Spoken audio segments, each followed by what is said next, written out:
The third book of Moses, called Leviticus, chapter 1. And the Lord called unto Moses, and spake unto him out of the tabernacle of the congregation, saying, Speak unto the children of Israel, and say unto them, If any man of you bring an offering unto the Lord, ye shall bring your offering of the cattle, even of the herd and of the flock. If his offering be a burnt sacrifice of the herd, let him offer a male without blemish. He shall offer it of his own voluntary will at the door of the tabernacle of the congregation before the Lord. And he shall put his hand upon the head of the burnt offering, and it shall be accepted for him to make atonement for him. And he shall kill the bullock before the Lord, and the priests Aaron's son shall bring the blood, and sprinkle the blood round about upon the altar that is by the door of the tabernacle of the congregation.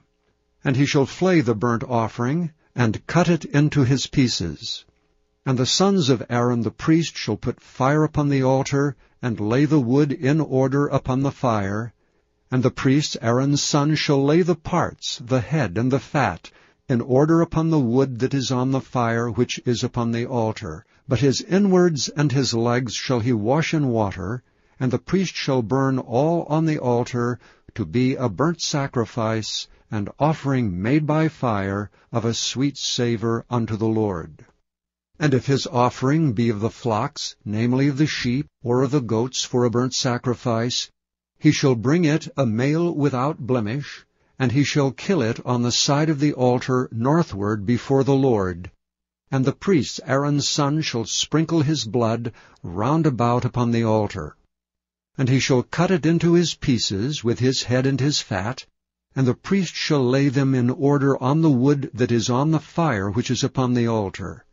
But he shall wash the inwards and the legs with water, and the priest shall bring it all, and burn it upon the altar.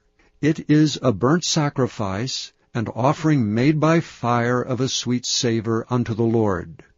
And if the burnt sacrifice for his offering to the Lord be of fowls, then he shall bring his offering of turtle-doves or of young pigeons. And the priest shall bring it unto the altar, and wring off his head, and burn it on the altar. And the blood thereof shall be wrung out at the side of the altar, and he shall pluck away his crop with his feathers, and cast it beside the altar on the east part, by the place of the ashes. And he shall cleave it with the wings thereof, but shall not divide it asunder. And the priest shall burn it upon the altar, upon the wood that is upon the fire. It is a burnt sacrifice, and offering made by fire of a sweet savour unto the Lord. Chapter 2. And when any will offer a meat offering unto the Lord, his offering shall be of fine flour, and he shall pour oil upon it, and put frankincense thereon. And he shall bring it to Aaron's sons the priests, and he shall take thereout his handful of the flour thereof, and of the oil thereof, with all the frankincense thereof, and the priest shall burn the memorial of it upon the altar, to be an offering made by fire of a sweet savour unto the Lord. And the remnant of the meat offering shall be Aaron's and his sons'. It is a thing most holy of the offerings of the Lord made by fire. And if thou bring an oblation of a meat offering, bacon in the oven, it shall be unleavened cakes of fine flour mingled with oil, or unleavened wafers anointed with oil. And if thy oblation be a meat offering, bacon in a pan, it shall be of fine flour unleavened, mingled with oil. Thou shalt part it in pieces, and pour oil thereon. It is a meat offering. And if thy oblation be a meat offering bacon in the frying pan, it shall be made of fine flour with oil. And thou shalt bring the meat offering that is made of these things unto the Lord, and when it is presented unto the priest, he shall bring it unto the altar. And the priest shall take from the meat offering a memorial thereof, and shall burn it upon the altar. It is an offering made by fire, of a sweet savour unto the Lord. And that which is left of the meat offering shall be Aaron's and his sons'.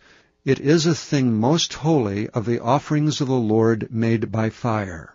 No meat offering which ye shall bring unto the Lord shall be made with leaven, for ye shall burn no leaven nor any honey in any offering of the Lord made by fire. As for the oblation of the firstfruits, ye shall offer them unto the Lord, but they shall not be burnt on the altar for a sweet savour. And every oblation of thy meat offering shalt thou season with salt, neither shalt thou suffer the salt of the covenant of thy God to be lacking from thy meat offering. With all thine offerings thou shalt offer salt. And if thou offer a meat offering of thy firstfruits unto the Lord, thou shalt offer for the meat offering of thy firstfruits green ears of corn, dried by the fire, even corn beaten out of full ears. And thou shalt put oil upon it, and lay frankincense thereon. It is a meat offering. And the priest shall burn the memorial of it, part of the beaten corn thereof, and part of the oil thereof, with all the frankincense thereof. It is an offering made by fire unto the Lord. Chapter 3. And if his oblation be a sacrifice of peace offering, if he offer it of the herd, whether it be a male or female, he shall offer it without blemish before the Lord. And he shall lay his hand upon the head of his offering, and kill it at the door of the tabernacle of the congregation. And Aaron's sons the priest shall sprinkle the blood upon the altar round about. And he shall offer of the sacrifice of the peace offering an offering made by fire unto the Lord, the fat that covereth the inwards, and all the fat that is upon the inwards, and the 2 kidneys, and the fat that is on them, which is by the flanks, and the caul above the liver with the kidneys, it shall he take away. And Aaron's son shall burn it on the altar upon the burnt sacrifice, which is upon the wood that is on the fire. It is an offering made by fire of a sweet savour unto the Lord. And if his offering for a sacrifice of peace offering unto the Lord be of the flock, male or female, he shall offer it without blemish. If he offer a lamb for his offering, then shall he offer it before the Lord. And he shall lay his hand upon the head of his offering, and kill it before the tabernacle of the congregation. And Aaron's son shall sprinkle the blood thereof round about upon the altar. And he shall offer of the sacrifice of the peace offering and offering made by fire unto the Lord, the fat thereof, and the whole rump. It shall he take off hard by the backbone, and the fat that covereth the inwards, and all the fat that is upon the inwards, and the 2 kidneys, and the fat that is upon them, which is by the flanks, and the caul above the liver, with the kidneys, it shall he take away. And the priest shall burn it upon the altar. It is the food of the offering made by fire unto the Lord. And if his offering be of a goat, then he shall offer it before the Lord. And he shall lay his hand upon the head of it, and kill it before the tabernacle of the congregation. And the sons of Aaron shall sprinkle the blood thereof upon the altar round about.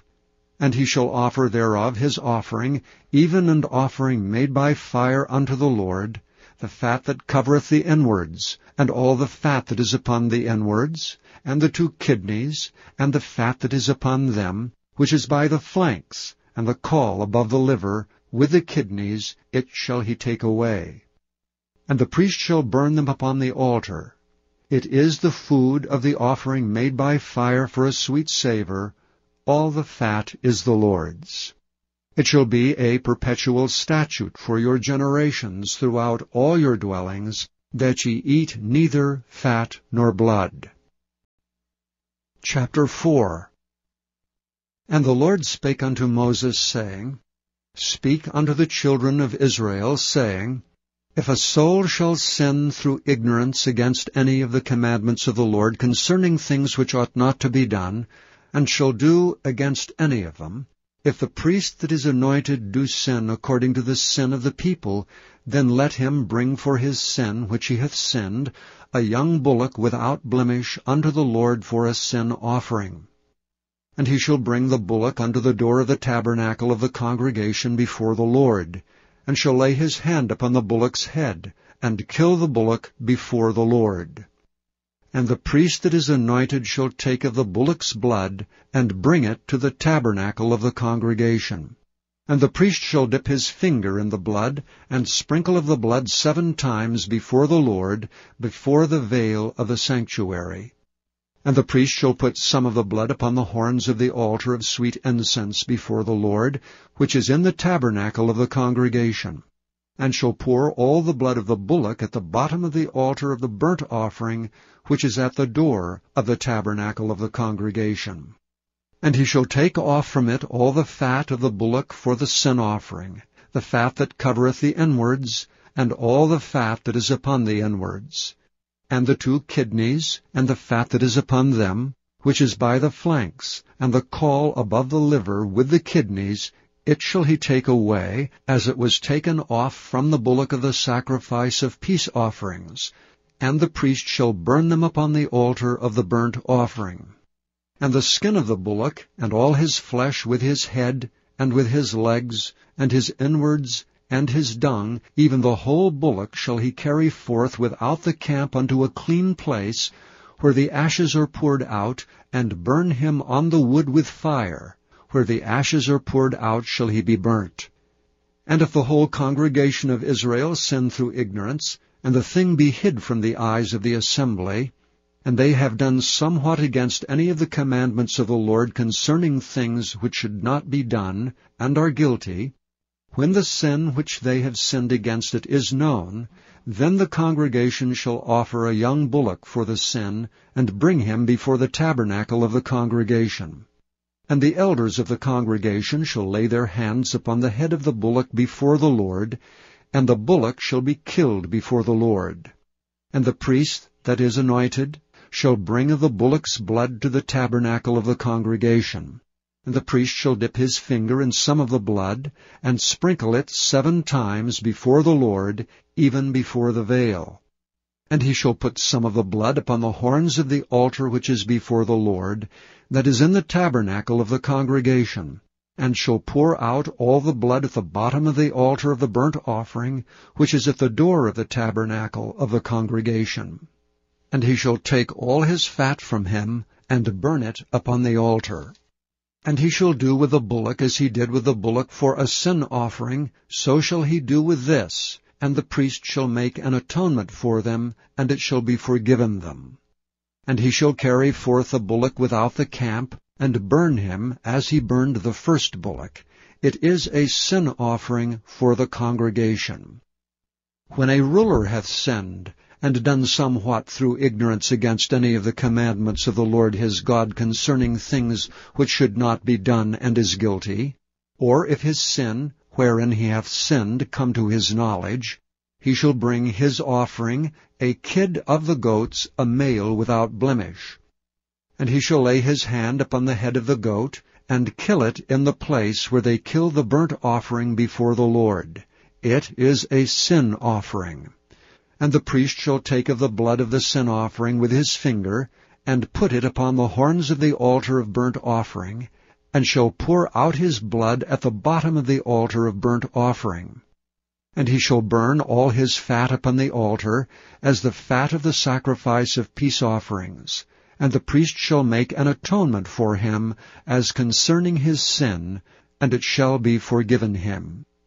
And if any one of the common people sin through ignorance, while he doeth somewhat against any of the commandments of the Lord concerning things which ought not to be done, and be guilty, or if his sin which he hath sinned come to his knowledge, then he shall bring his offering, a kid of the goats, a female without blemish, for his sin which he hath sinned.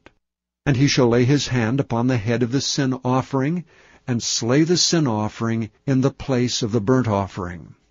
And the priest shall take of the blood thereof with his finger, and put it upon the horns of the altar of burnt offering, and shall pour out all the blood thereof at the bottom of the altar. And he shall take away all the fat thereof, as the fat is taken away from off the sacrifice of peace offerings, and the priest shall burn it upon the altar for a sweet savour unto the Lord. And the priest shall make an atonement for him, and it shall be forgiven him. And if he bring a lamb for a sin offering, he shall bring it a female without blemish. And he shall lay his hand upon the head of the sin offering, and slay it for a sin offering in the place where they kill the burnt offering. And the priest shall take of the blood of the sin offering with his finger, and put it upon the horns of the altar of burnt offering, and shall pour out all the blood thereof at the bottom of the altar. And he shall take away all the fat thereof, as the fat of the lamb is taken away from the sacrifice of the peace offerings, and the priest shall burn them upon the altar according to the offerings made by fire unto the Lord. And the priest shall make an atonement for his sin that he hath committed, and it shall be forgiven him. Chapter 5. And if a soul sin, and hear the voice of swearing, and is a witness, whether he have seen or known of it, if he do not utter it, then he shall bear his iniquity. Or if a soul touch any unclean thing, whether it be a carcass of an unclean beast, or a carcass of unclean cattle, or the carcass of unclean creeping things, and if it be hidden from him, he also shall be unclean and guilty. Or if he touch the uncleanness of man, whatsoever uncleanness it be, that a man shall be defiled withal, and it be hid from him, when he knoweth of it, then he shall be guilty.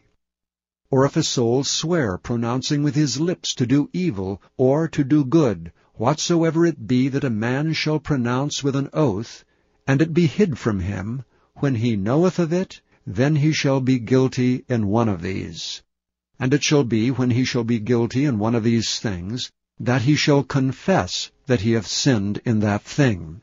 And he shall bring his trespass offering unto the Lord for his sin which he hath sinned, a female from the flock, a lamb or a kid of the goats, for a sin offering, and the priest shall make an atonement for him concerning his sin. And if he be not able to bring a lamb, then he shall bring for his trespass which he hath committed 2 turtle doves, or 2 young pigeons unto the Lord, one for a sin offering, and the other for a burnt offering. And he shall bring them unto the priest, who shall offer that which is for sin offering first, and wring off his head from his neck, but shall not divide it asunder, and he shall sprinkle of the blood of the sin offering upon the side of the altar, and the rest of the blood shall be wrung out at the bottom of the altar. It is a sin offering. And he shall offer the second for a burnt offering, according to the manner, and the priest shall make an atonement for him for his sin which he hath sinned, and it shall be forgiven him. But if he be not able to bring 2 turtle doves or 2 young pigeons, then he that sinneth shall bring for his offering the 10th part of an ephah of fine flour for a sin offering. He shall put no oil upon it, neither shall he put any frankincense thereon, for it is a sin offering. Then shall he bring it to the priest, and the priest shall take his handful of it, even a memorial thereof, and burn it on the altar, according to the offering made by fire unto the Lord. It is a sin offering. And the priest shall make an atonement for him as touching his sin that he hath sinned in one of these, and it shall be forgiven him. And the remnant shall be the priest's as a meat offering.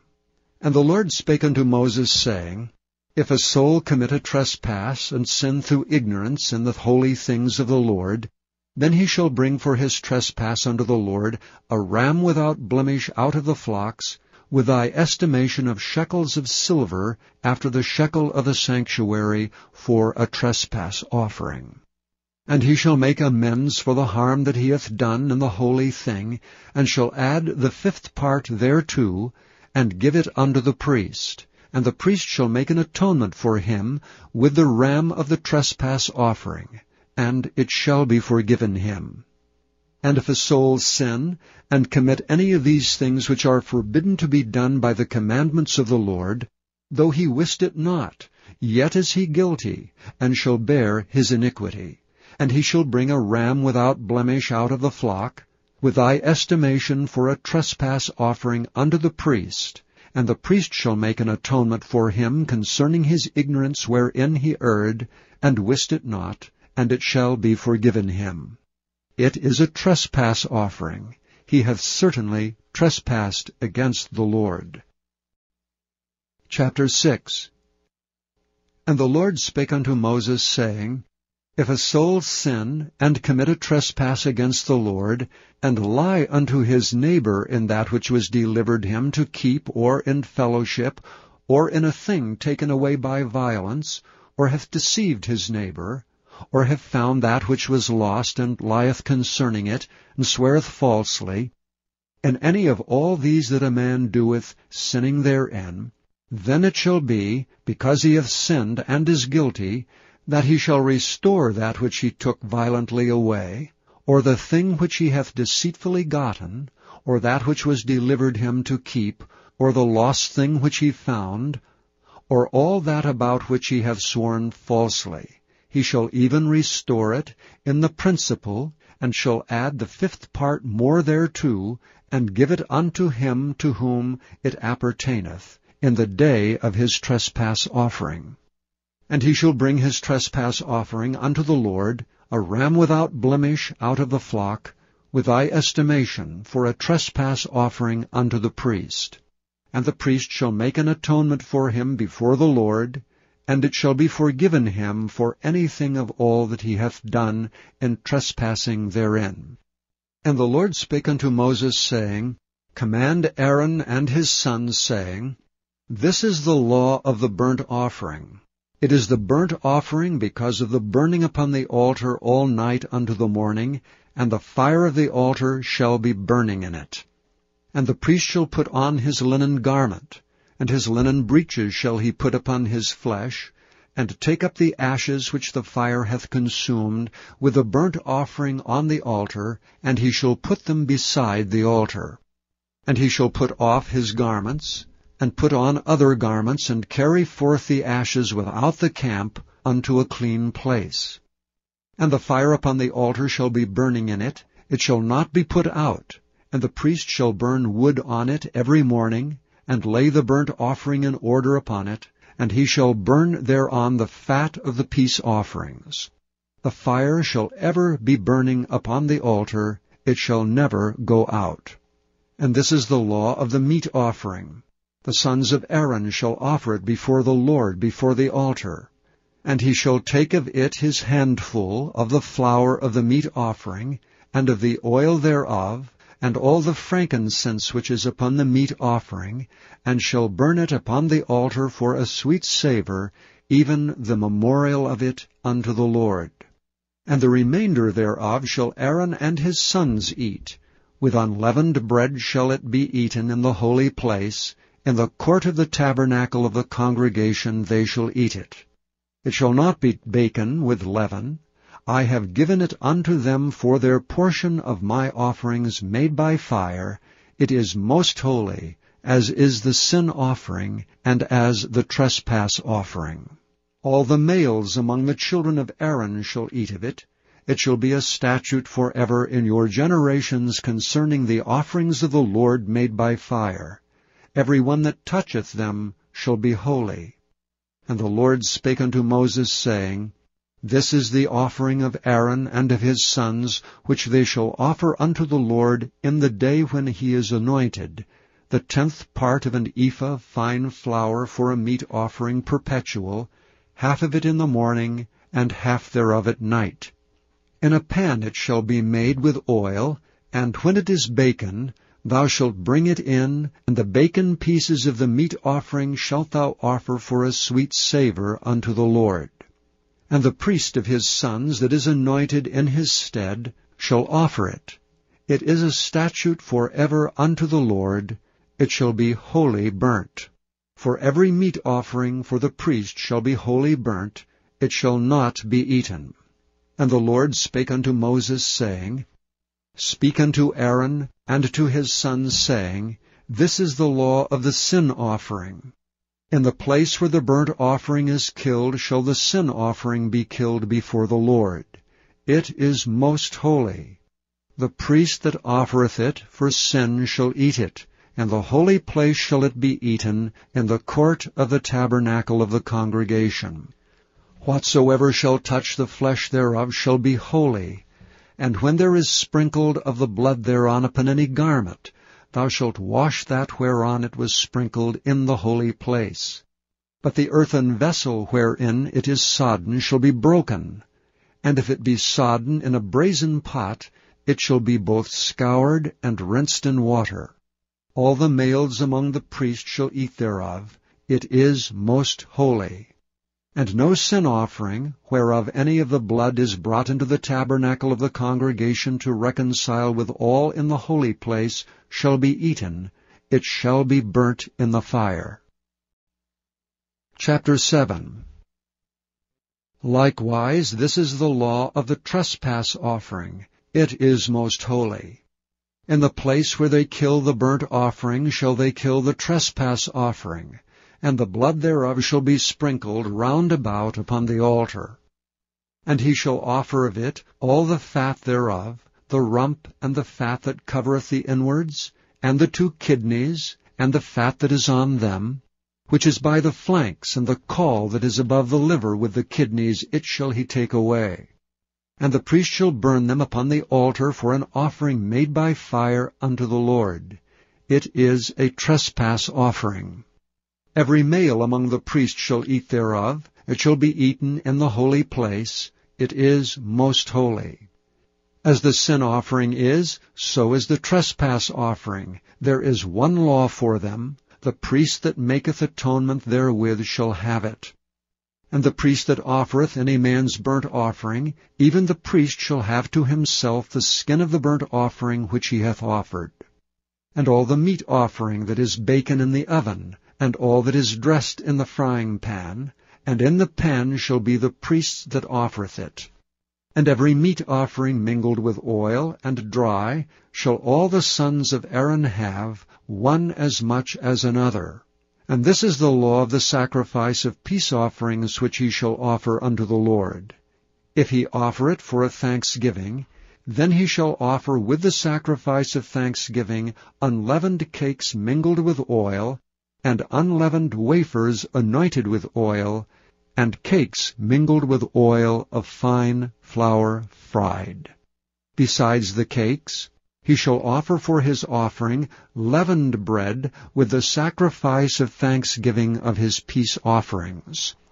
And of it he shall offer 1 out of a whole oblation for an heave offering unto the Lord, and it shall be the priest's that sprinkleth the blood of the peace offerings. And the flesh of the sacrifice of his peace offerings for thanksgiving shall be eaten the same day that it is offered. He shall not leave any of it until the morning. But if the sacrifice of his offering be a vow, or a voluntary offering, it shall be eaten the same day that he offereth his sacrifice, and on the morrow also the remainder of it shall be eaten. But the remainder of the flesh of the sacrifice of the 3rd day shall be burnt with fire. And if any of the flesh of the sacrifice of his peace offerings be eaten at all on the 3rd day, it shall not be accepted, neither shall it be imputed unto him that offereth it. It shall be an abomination, and the soul that eateth of it shall bear his iniquity. And the flesh that toucheth any unclean thing shall not be eaten. It shall be burnt with fire. And as for the flesh, all that be clean shall eat thereof. But the soul that eateth of the flesh of the sacrifice of peace offerings, that pertain unto the Lord, having his uncleanness upon him, even that soul shall be cut off from his people. Moreover, the soul that shall touch any unclean thing, as the uncleanness of man, or any unclean beast, or any abominable unclean thing, and eat of the flesh of the sacrifice of peace offerings, which pertain unto the Lord, even that soul shall be cut off from his people. And the Lord spake unto Moses, saying, Speak unto the children of Israel, saying, Ye shall eat no manner of fat, of ox, or of sheep, or of goat, and the fat of the beast that dieth of itself, and the fat of that which is torn with beasts, may be used in any other use, but ye shall in no wise eat of it. For whosoever eateth the fat of the beasts, of which men offer an offering made by fire unto the Lord, even the soul that eateth it shall be cut off from his people. Moreover, ye shall eat no manner of blood, whether it be of fowl or of beast, in any of your dwellings. Whatsoever soul it be that eateth any manner of blood, even that soul shall be cut off from his people. And the Lord spake unto Moses, saying, Speak unto the children of Israel, saying, He that offereth the sacrifice of his peace offering unto the Lord shall bring his oblation unto the Lord of the sacrifice of his peace offerings. His own hands shall bring the offerings of the Lord made by fire, the fat with the breast, it shall he bring, that the breast may be waved for a wave offering before the Lord. And the priest shall burn the fat upon the altar, but the breast shall be Aaron's and his sons'. And the right shoulder shall ye give unto the priest for an heave offering of the sacrifices of your peace offerings. He among the sons of Aaron, that offereth the blood of the peace offerings and the fat, shall have the right shoulder for his part. For the wave breast and the heave shoulder have I taken of the children of Israel from off the sacrifices of their peace offerings, and have given them unto Aaron the priest and unto his sons by a statute forever from among the children of Israel. This is the portion of the anointing of Aaron and of the anointing of his sons out of the offerings of the Lord made by fire, in the day when he presented them to minister unto the Lord in the priest's office, which the Lord commanded to be given them of the children of Israel in the day that he anointed them by a statute forever throughout their generations.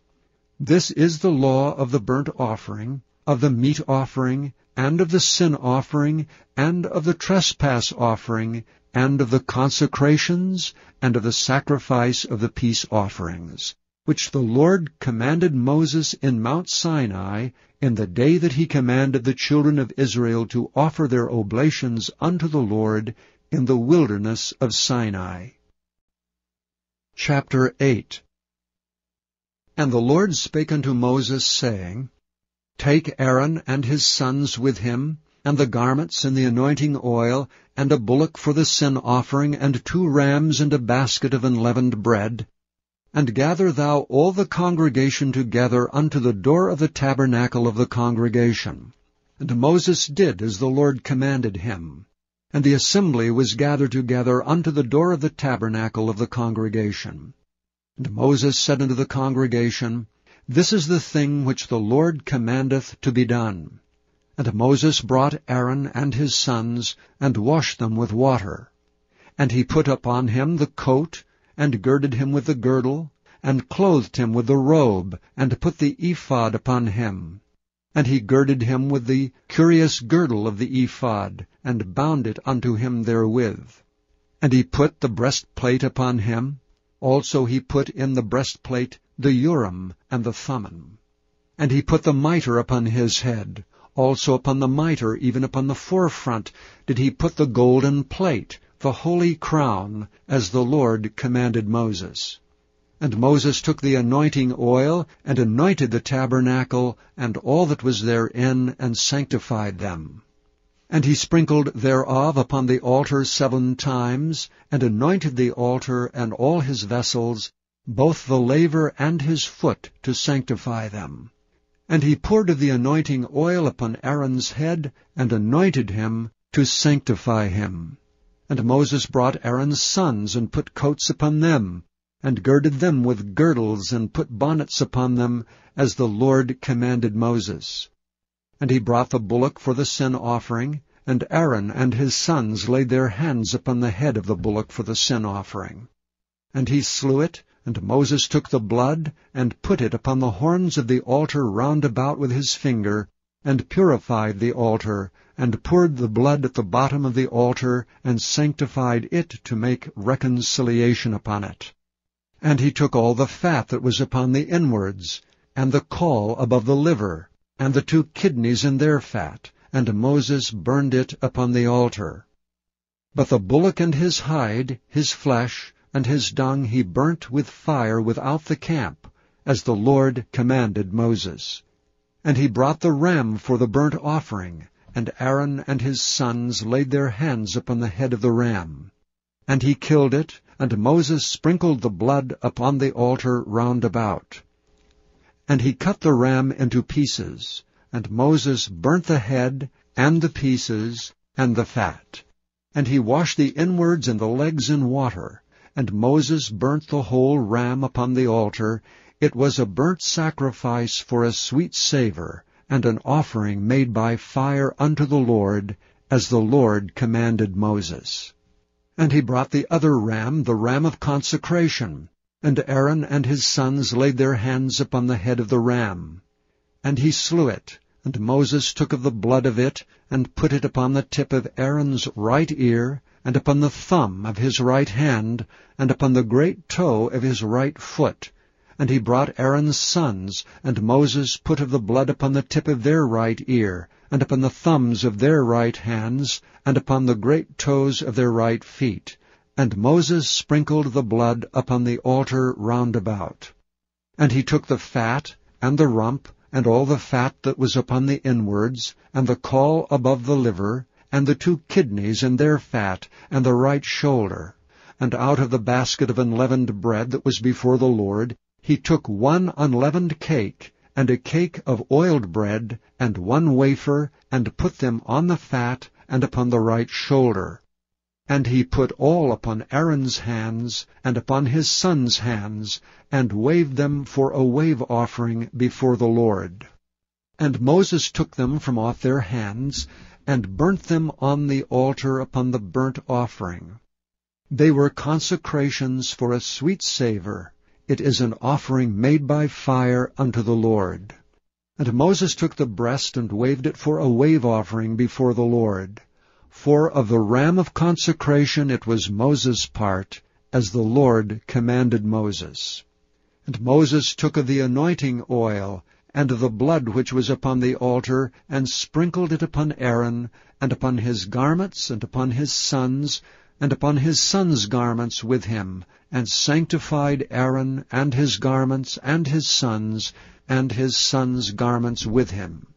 And Moses said unto Aaron and to his sons, Boil the flesh at the door of the tabernacle of the congregation, and there eat it with the bread that is in the basket of consecration, as I commanded, saying, Aaron and his sons shall eat it. And that which remaineth of the flesh and of the bread shall ye burn with fire. And ye shall not go out of the door of the tabernacle of the congregation in 7 days, until the days of your consecration be at an end. For 7 days shall he consecrate you.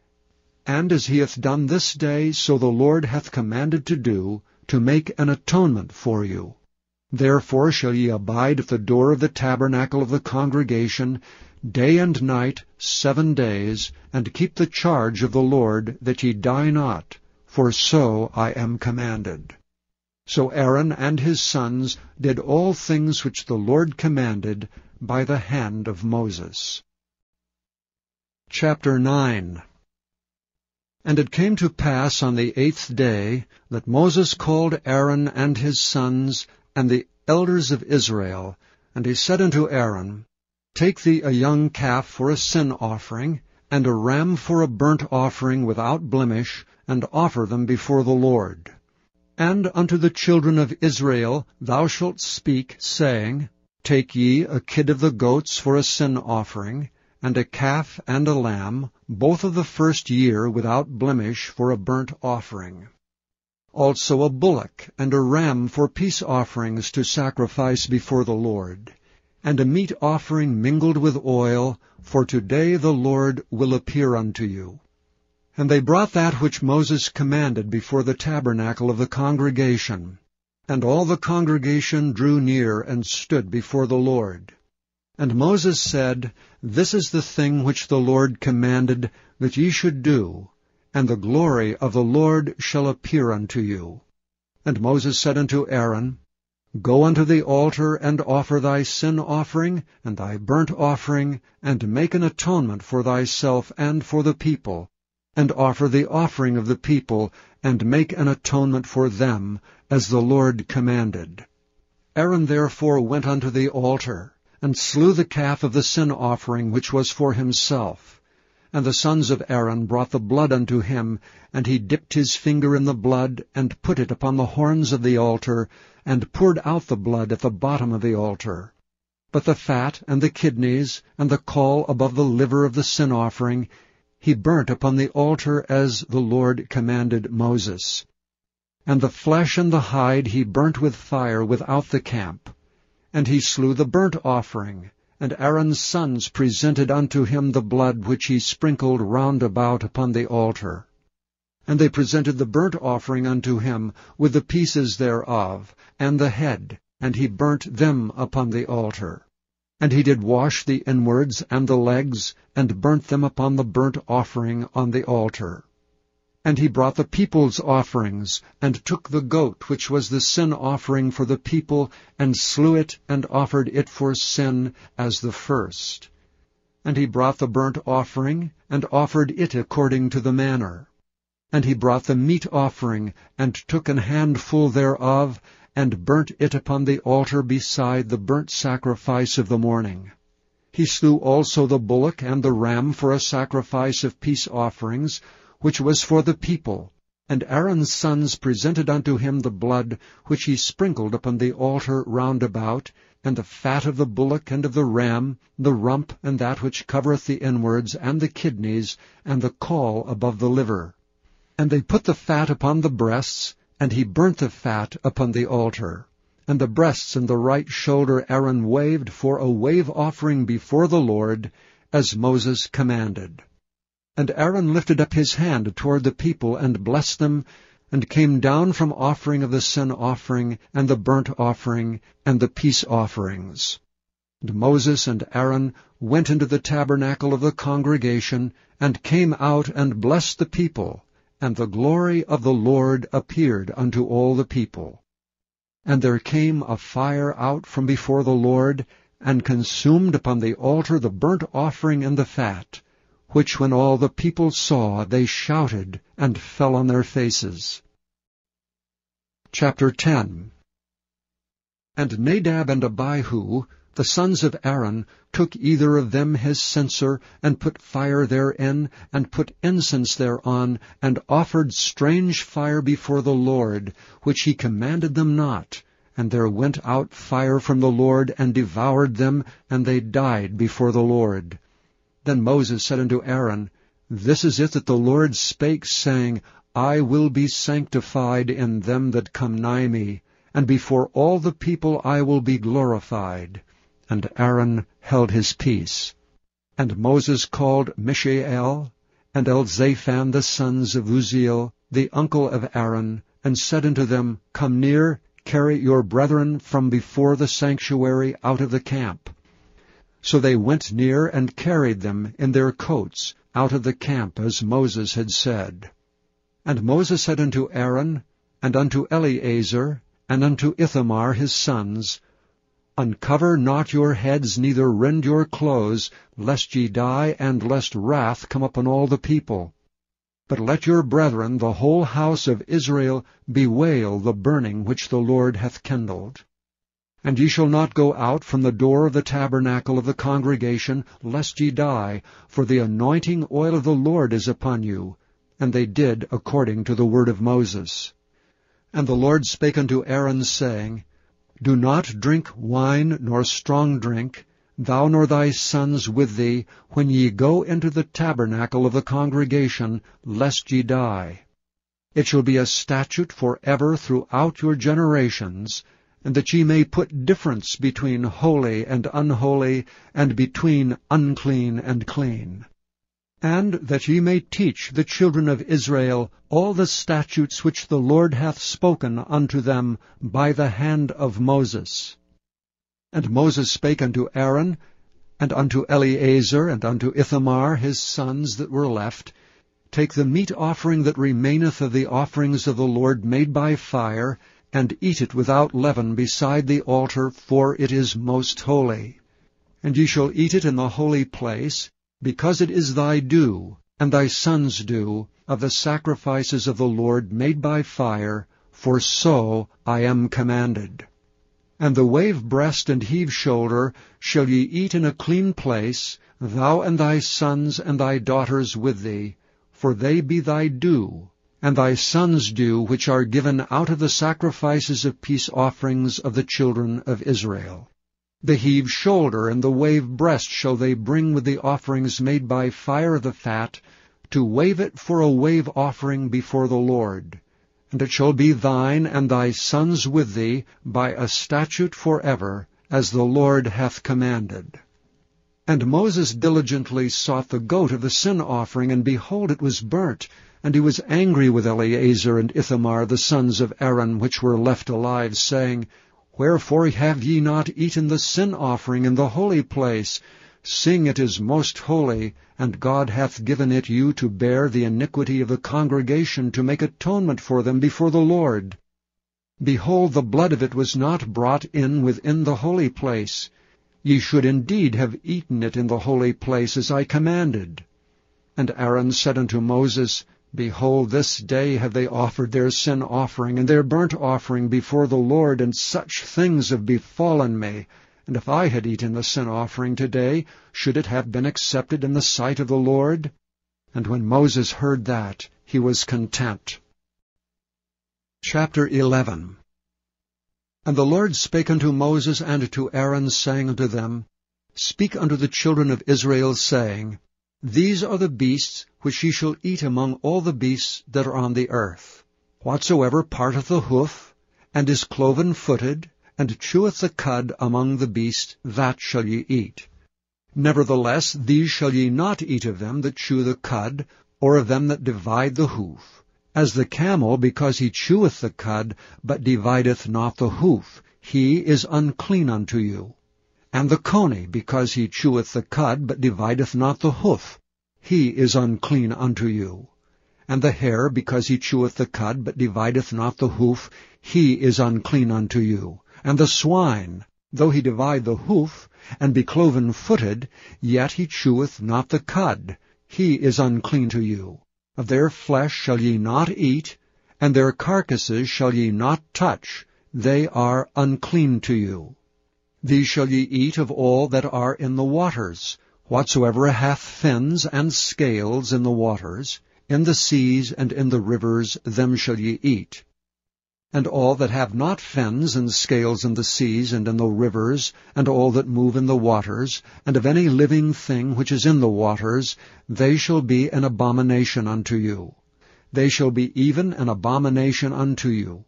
Ye shall not eat of their flesh, but ye shall have their carcasses in abomination.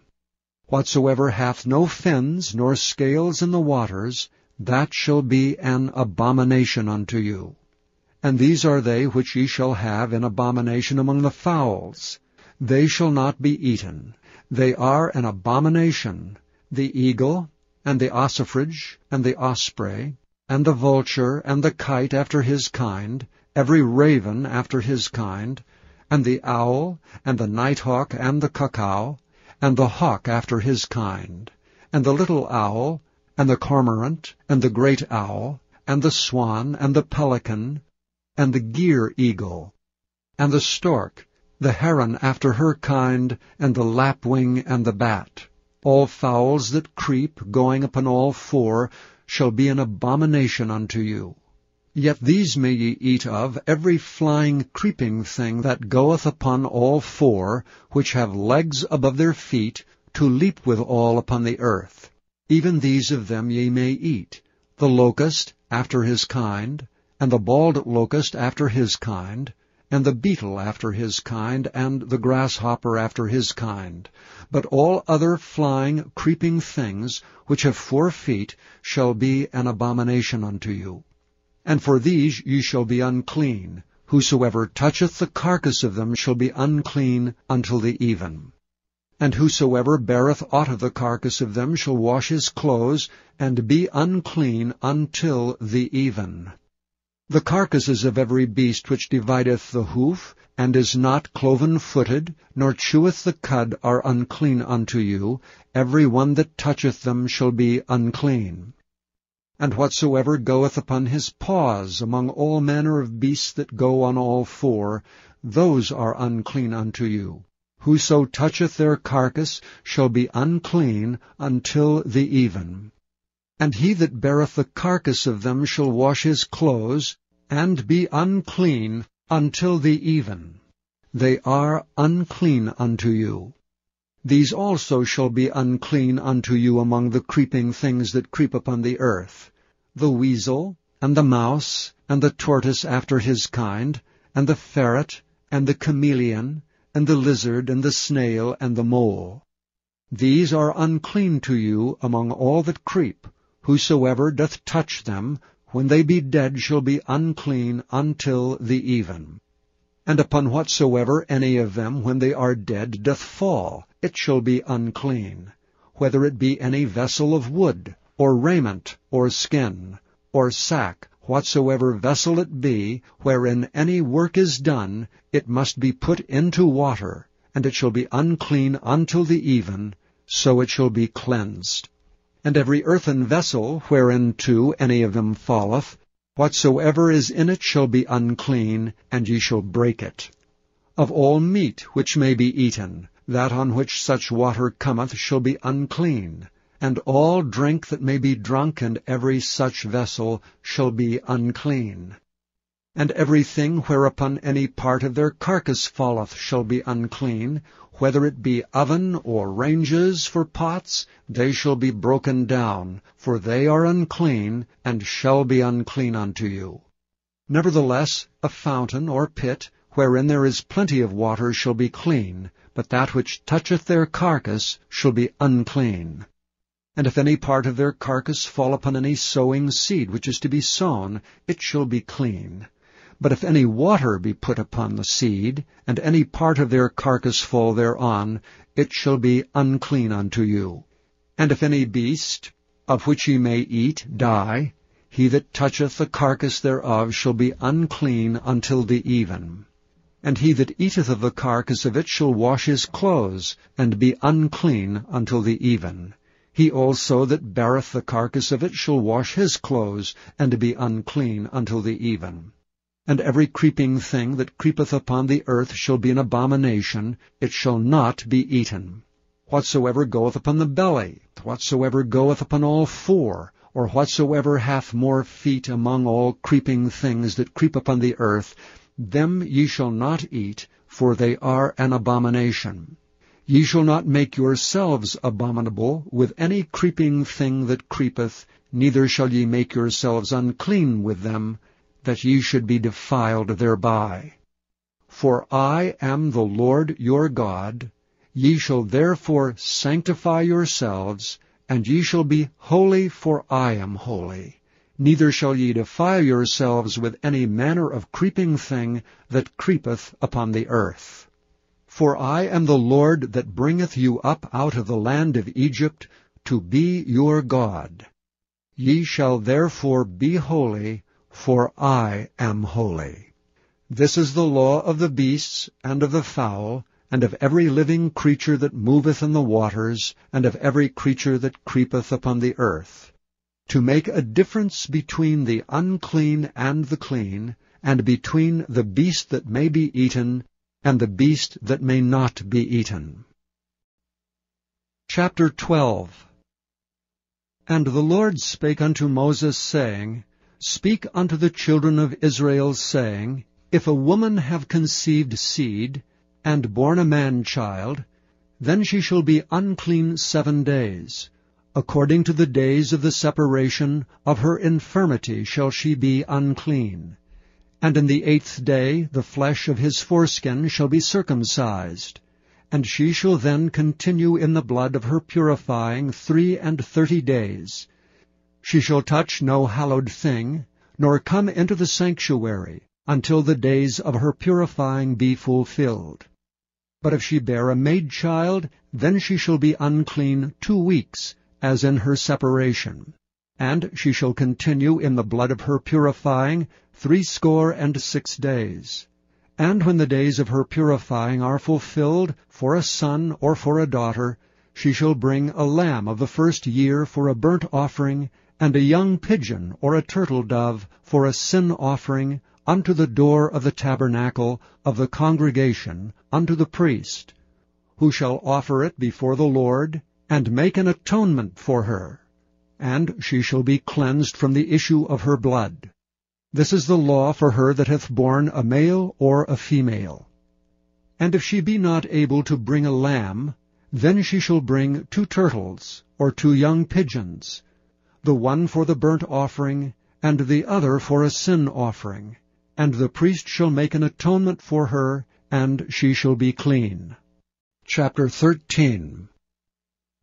And the Lord spake unto Moses and Aaron, saying, When a man shall have in the skin of his flesh a rising, a scab, or a bright spot, and it be in the skin of his flesh like the plague of leprosy, then he shall be brought unto Aaron the priest, or unto one of his sons the priests, and the priest shall look on the plague in the skin of the flesh.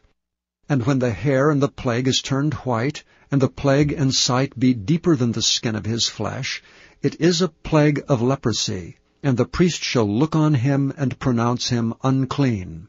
If the bright spot be white in the skin of his flesh, and in sight be not deeper than the skin, and the hair thereof be not turned white, then the priest shall shut up him that hath the plague 7 days.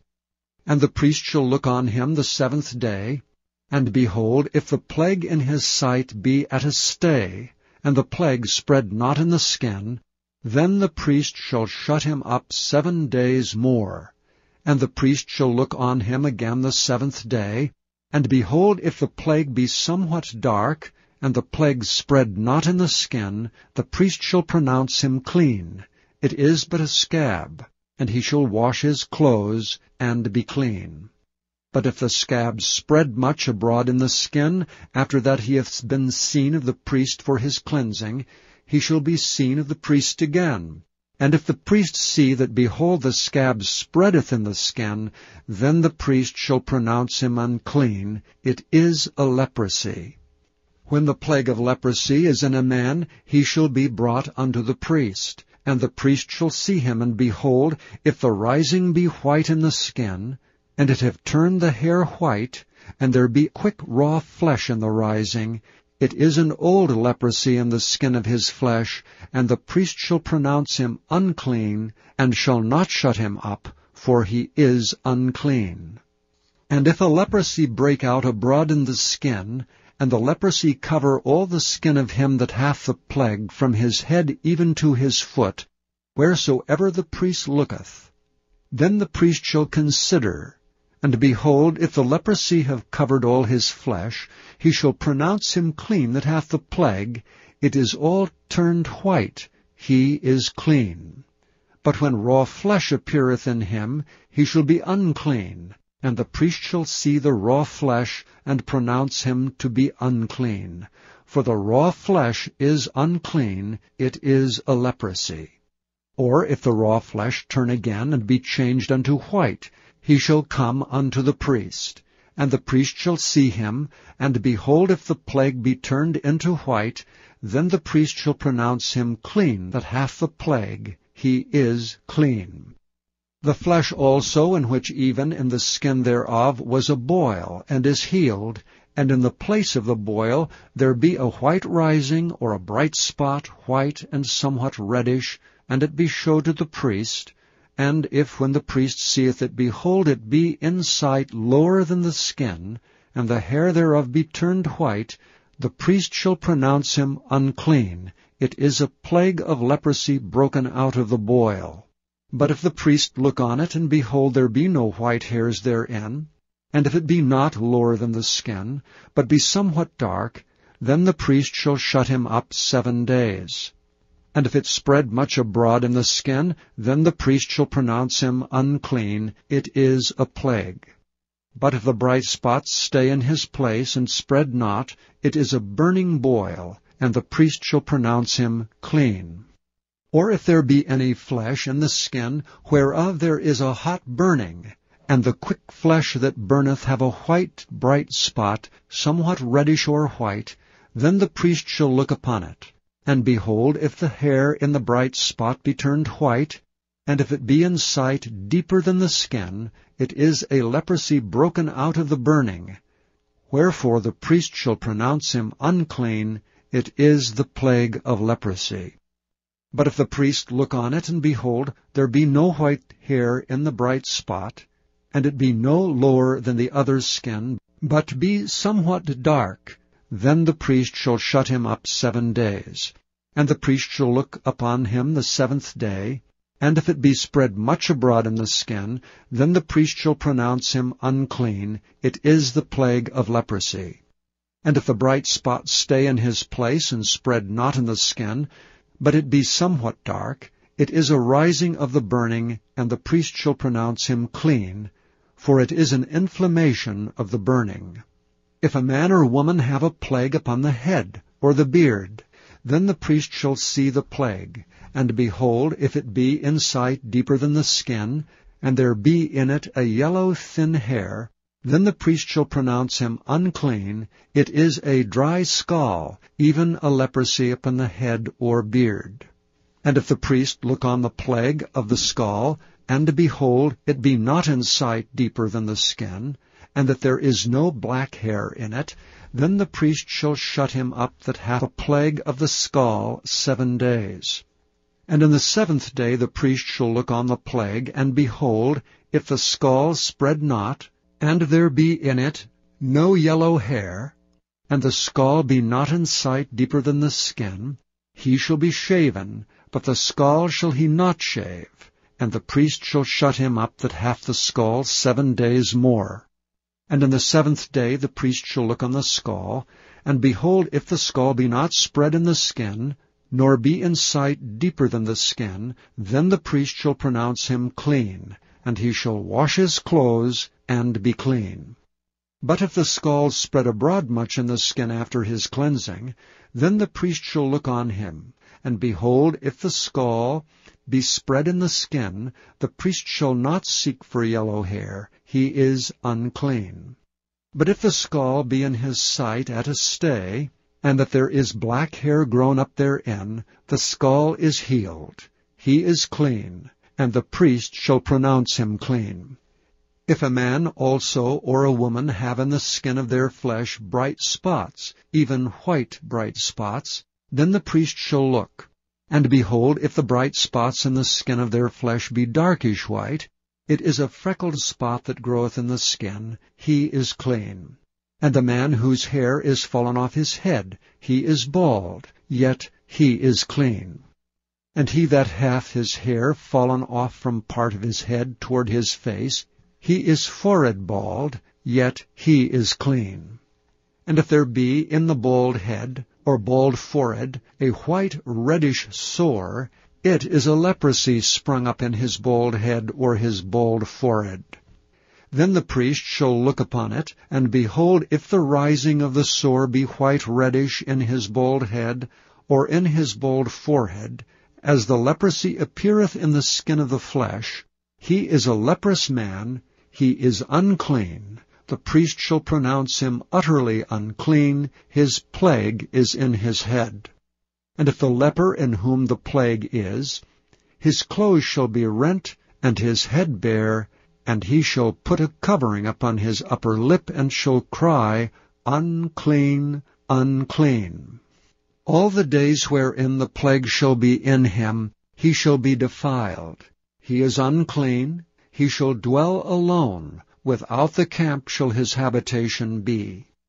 The garment also that the plague of leprosy is in, whether it be a woolen garment or a linen garment, whether it be in the warp or woof, of linen or of woolen, whether in a skin or in anything made of skin, and if the plague be greenish or reddish in the garment, or in the skin, either in the warp or in the woof, or in anything of skin, it is a plague of leprosy, and shall be showed unto the priest. And the priest shall look upon the plague, and shut up it that hath the plague 7 days. And he shall look on the plague on the 7th day. If the plague be spread in the garment, either in the warp or in the woof, or in a skin, or in any work that is made of skin, the plague is in a fretting leprosy, it is unclean. He shall therefore burn that garment, whether warp or woof, in woolen or in linen, or anything of skin wherein the plague is. For it is a fretting leprosy, it shall be burnt in the fire.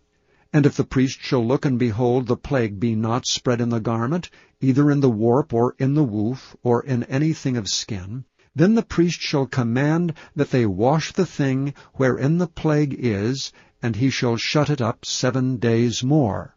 And the priest shall look on the plague, after that it is washed, and behold, if the plague have not changed his color, and the plague be not spread, it is unclean. Thou shalt burn it in the fire, it is fret inward, whether it be bare within or without. And if the priest look and behold the plague be somewhat dark after the washing of it, then he shall rend it out of the garment, or out of the skin, or out of the warp, or out of the woof. And if it appears still in the garment, either in the warp, or in the woof, or in anything of skin, it is a spreading plague. Thou shalt burn that wherein the plague is with fire. And the garment, either warp or woof, or whatsoever thing of skin it be, which thou shalt wash, if the plague be departed from them, then it shall be washed the second time, and shall be clean. This is the law of the plague of leprosy in a garment of woolen or linen, either in the warp or woof, or anything of skins, to pronounce it clean, or to pronounce it unclean. Chapter 14. And the Lord spake unto Moses, saying, This shall be the law of the leper in the day of his cleansing. He shall be brought unto the priest. And the priest shall go forth out of the camp, and the priest shall look, and behold, if the plague of leprosy be healed in the leper, then shall the priest command to take for him that is to be cleansed 2 birds alive and clean, and cedar wood, and scarlet, and hyssop. And the priest shall command that one of the birds be killed in an earthen vessel over running water. As for the living bird, he shall take it, and the cedar wood, and the scarlet, and the hyssop, and shall dip them and the living bird in the blood of the bird that was killed over the running water. And he shall sprinkle upon him that is to be cleansed from the leprosy 7 times, and shall pronounce him clean, and shall let the living bird loose into the open field. And he that is to be cleansed shall wash his clothes, and shave off all his hair, and wash himself in water, that he may be clean. And after that he shall come into the camp, and shall tarry abroad out of his tent 7 days. But it shall be on the 7th day, that he shall shave all his hair off his head, and his beard, and his eyebrows, even all his hair he shall shave off. And he shall wash his clothes, also he shall wash his flesh in water, and he shall be clean. And on the 8th day he shall take 2 he-lambs without blemish, and 1 ewe-lamb of the 1st year without blemish, and 3/10 deals of fine flour for a meat offering mingled with oil, and 1 log of oil. And the priest that maketh him clean shall present the man that is to be made clean, and those things before the Lord at the door of the tabernacle of the congregation. And the priest shall take 1 he-lamb, and offer him for a trespass offering, and the log of oil, and wave them for a wave offering before the Lord. And he shall slay the lamb in the place where he shall kill the sin offering, and the burnt offering in the holy place. For as the sin offering is the priest's, so is the trespass offering, it is most holy. And the priest shall take some of the blood of the trespass offering, and the priest shall put it upon the tip of the right ear of him that is to be cleansed, and upon the thumb of his right hand, and upon the great toe of his right foot. And the priest shall take some of the log of oil, and pour it into the palm of his own left hand. And the priest shall dip his right finger in the oil that is in his left hand, and shall sprinkle of the oil with his finger 7 times before the Lord. And of the rest of the oil that is in his hand shall the priest put upon the tip of the right ear of him that is to be cleansed, and upon the thumb of his right hand, and upon the great toe of his right foot, upon the blood of the trespass offering. And the remnant of the oil that is in the priest's hand he shall pour upon the head of him that is to be cleansed, and the priest shall make an atonement for him before the Lord. And the priest shall offer the sin offering, and make an atonement for him that is to be cleansed from his uncleanness, and afterward he shall kill the burnt offering. And the priest shall offer the burnt offering and the meat offering upon the altar, and the priest shall make an atonement for him, and he shall be clean. And if he be poor, and cannot get so much, then he shall take 1 lamb for a trespass offering to be waved, to make an atonement for him, and 1/10 deal of fine flour mingled with oil for a meat offering, and a log of oil, and 2 turtle doves or 2 young pigeons, such as he is able to get, and the one shall be a sin offering, and the other a burnt offering. And he shall bring them on the 8th day for his cleansing unto the priest, unto the door of the tabernacle of the congregation before the Lord. And the priest shall take the lamb of the trespass offering and the log of oil, and the priest shall wave them for a wave offering before the Lord. And he shall kill the lamb of the trespass offering, and the priest shall take some of the blood of the trespass offering, and put it upon the tip of the right ear of him that is to be cleansed, and upon the thumb of his right hand, and upon the great toe of his right foot. And the priest shall pour of the oil into the palm of his own left hand, and the priest shall sprinkle with his right finger some of the oil that is in his left hand 7 times before the Lord.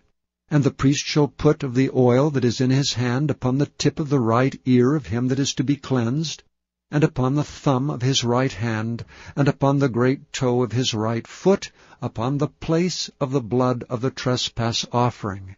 And the rest of the oil that is in the priest's hand he shall put upon the head of him that is to be cleansed, to make an atonement for him before the Lord. And he shall offer the one of the turtle doves, or of the young pigeons, such as he can get, even such as he is able to get, the one for a sin offering, and the other for a burnt offering, with the meat offering. And the priest shall make an atonement for him that is to be cleansed before the Lord. This is the law of him in whom is the plague of leprosy, whose hand is not able to get that which pertaineth to his cleansing. And the Lord spake unto Moses and unto Aaron, saying, When ye come into the land of Canaan, which I give to you for a possession, and I put the plague of leprosy in a house of the land of your possession, and he that owneth the house shall come and tell the priest, saying, It seemeth to me there is as it were a plague in the house, then the priest shall command that they empty the house before the priest go into it to see the plague, that all that is in the house be not made unclean, and afterward the priest shall go in to see the house. And he shall look on the plague, and behold, if the plague be in the walls of the house with hollow strakes, greenish or reddish, which in sight are lower than the wall, then the priest shall go out of the house to the door of the house, and shut up the house 7 days. And the priest shall come again the 7th day, and shall look, and behold, if the plague be spread in the walls of the house, then the priest shall command that they take away the stones in which the plague is, and they shall cast them into an unclean place without the city. And he shall cause the house to be scraped within round about, and they shall pour out the dust that they scrape off without the city into an unclean place. And they shall take other stones, and put them in the place of those stones. And he shall take other mortar, and shall plaster the house. And if the plague come again, and break out in the house, after that he hath taken away the stones, and after he hath scraped the house, and after it is plastered, then the priest shall come and look, and behold, if the plague be spread in the house, it is a fretting leprosy in the house, it is unclean. And he shall break down the house, the stones of it, and the timber thereof, and all the mortar of the house, and he shall carry them forth out of the city into an unclean place. Moreover, he that goeth into the house, all the while that is shut up shall be unclean until the even. And he that lieth in the house shall wash his clothes, and he that eateth in the house shall wash his clothes. And if the priest shall come in and look upon it, and behold, the plague hath not spread in the house, after the house was plastered, then the priest shall pronounce the house clean, because the plague is healed. And he shall take to cleanse the house 2 birds, and cedar wood, and scarlet, and hyssop, and he shall kill the one of the birds in an earthen vessel over running water. And he shall take the cedar wood, and the hyssop, and the scarlet, and the living bird, and dip them in the blood of the slain bird, and in the running water, and sprinkle the house 7 times. And he shall cleanse the house with the blood of the bird, and with the running water, and with the living bird, and with the cedar wood, and with the hyssop, and with the scarlet. But he shall let go the living bird out of the city into the open fields, and make an atonement for the house, and it shall be clean.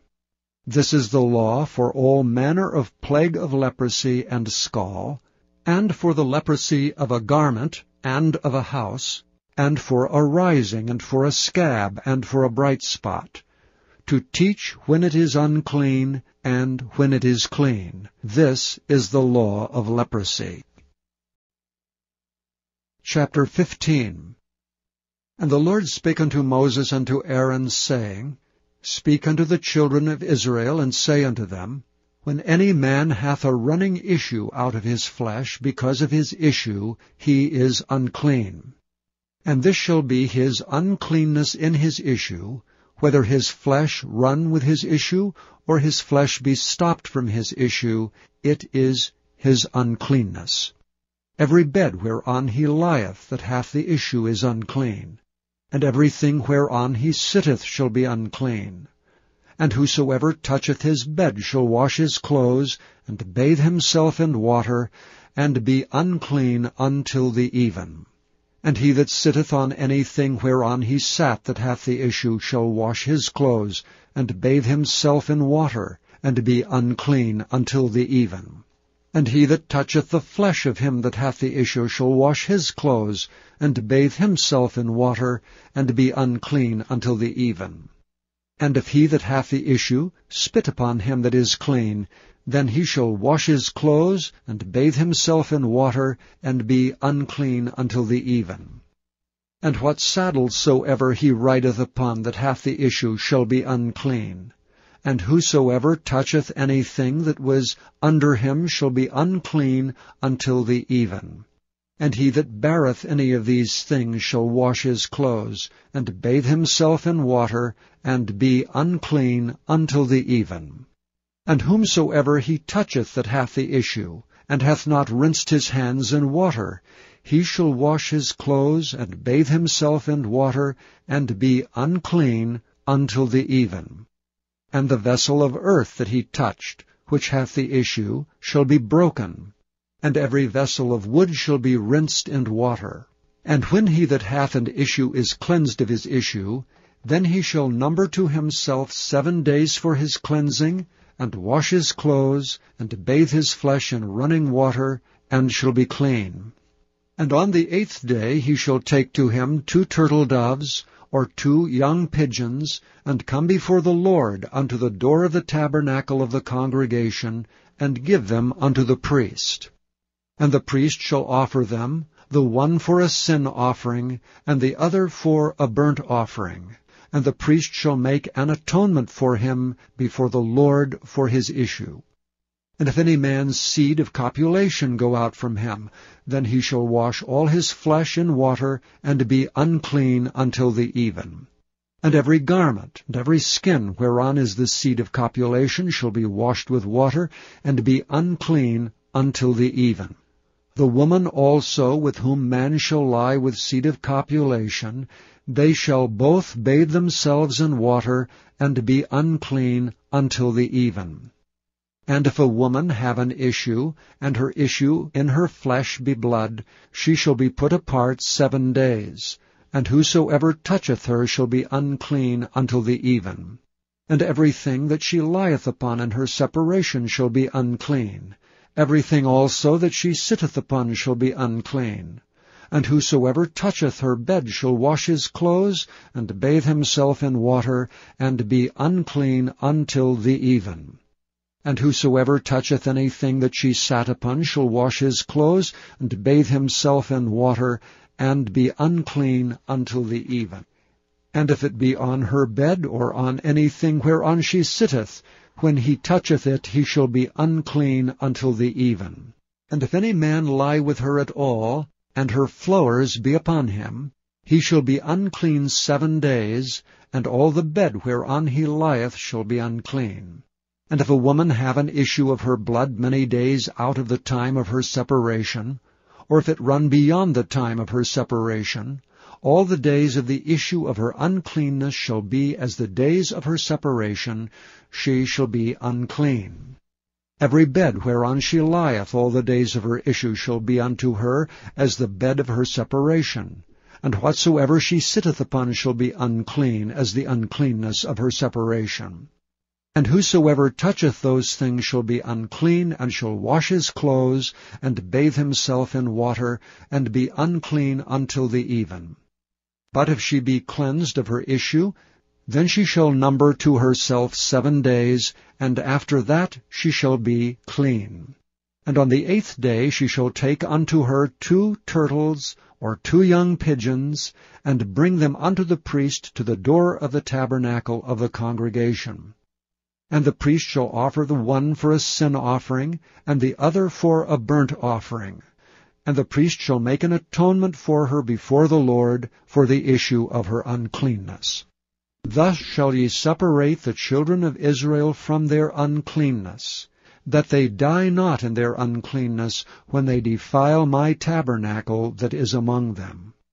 This is the law of him that hath an issue, and of him whose seed goeth from him, and is defiled therewith, and of her that is sick of her flowers, and of him that hath an issue, of the man and of the woman, and of him that lieth with her that is unclean. Chapter 16. And the Lord spake unto Moses after the death of the 2 sons of Aaron, when they offered before the Lord and died.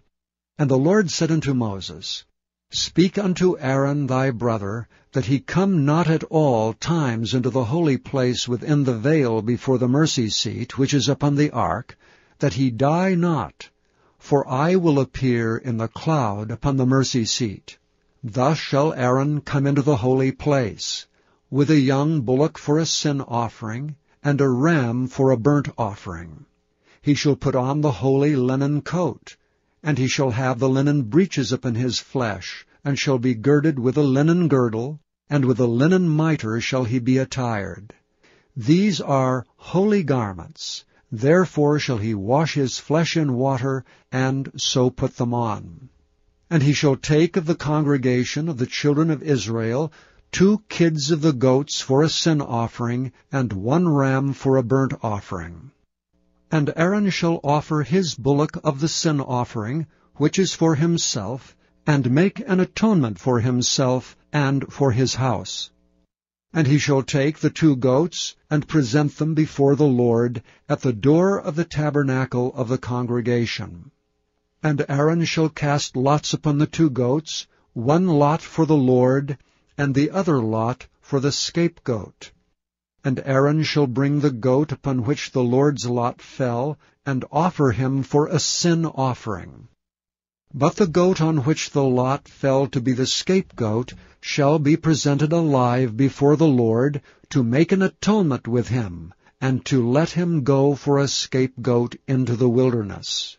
And Aaron shall bring the bullock of the sin offering, which is for himself, and shall make an atonement for himself and for his house, and shall kill the bullock of the sin offering which is for himself. And he shall take a censer full of burning coals of fire from off the altar before the Lord, and his hands full of sweet incense beaten small, and bring it within the veil. And he shall put the incense upon the fire before the Lord, that the cloud of the incense may cover the mercy seat that is upon the testimony, that he die not. And he shall take of the blood of the bullock, and sprinkle it with his finger upon the mercy seat eastward, and before the mercy seat shall he sprinkle of the blood with his finger 7 times. Then shall he kill the goat of the sin offering that is for the people, and bring his blood within the veil, and do with that blood as he did with the blood of the bullock, and sprinkle it upon the mercy seat, and before the mercy seat. And he shall make an atonement for the holy place, because of the uncleanness of the children of Israel, and because of their transgressions and all their sins, and so shall he do for the tabernacle of the congregation that remaineth among them in the midst of their uncleanness.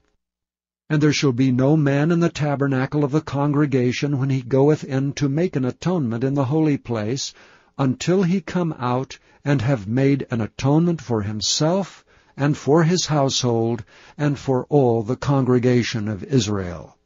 And he shall go out unto the altar that is before the Lord, and make an atonement for it, and shall take of the blood of the bullock, and of the blood of the goat, and put it upon the horns of the altar round about.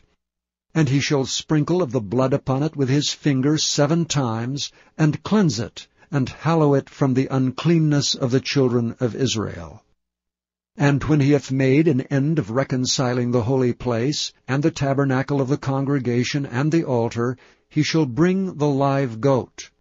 And Aaron shall lay both his hands upon the head of the live goat, and confess over him all the iniquities of the children of Israel, and all their transgressions and all their sins, putting them upon the head of the goat, and shall send him away by the hand of a fit man into the wilderness. And the goat shall bear upon him all their iniquities unto a land not inhabited, and he shall let go the goat in the wilderness. And Aaron shall come into the tabernacle of the congregation, and shall put off the linen garments which he put on when he went into the holy place, and shall leave them there. And he shall wash his flesh with water in the holy place, and put on his garments, and come forth, and offer his burnt offering and the burnt offering of the people, and make an atonement for himself and for the people. And the fat of the sin offering shall he burn upon the altar. And he that let go the goat for the scapegoat shall wash his clothes, and bathe his flesh in water, and afterward come into the camp. And the bullock for the sin offering, and the goat for the sin offering whose blood was brought in to make atonement for the holy place, shall one carry forth without the camp, and they shall burn in the fire their skins and their flesh and their dung. And he that burneth them shall wash his clothes, and bathe his flesh in water, and afterward he shall come into the camp. And this shall be a statute forever unto you, that in the 7th month, on the 10th day of the month, ye shall afflict your souls, and do no work at all, whether it be one of your own country, or a stranger that sojourneth among you. For on that day shall the priest make an atonement for you, to cleanse you, that ye may be clean from all your sins before the Lord. It shall be a Sabbath of rest unto you, and ye shall afflict your souls by a statute forever. And the priest, whom he shall anoint, and whom he shall consecrate to minister in the priest's office in his father's stead, shall make the atonement, and shall put on linen clothes, even the holy garments.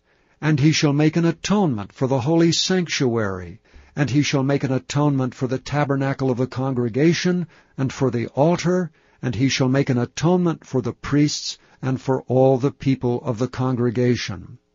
And this shall be an everlasting statute unto you, to make an atonement for the children of Israel and all their sins once a year.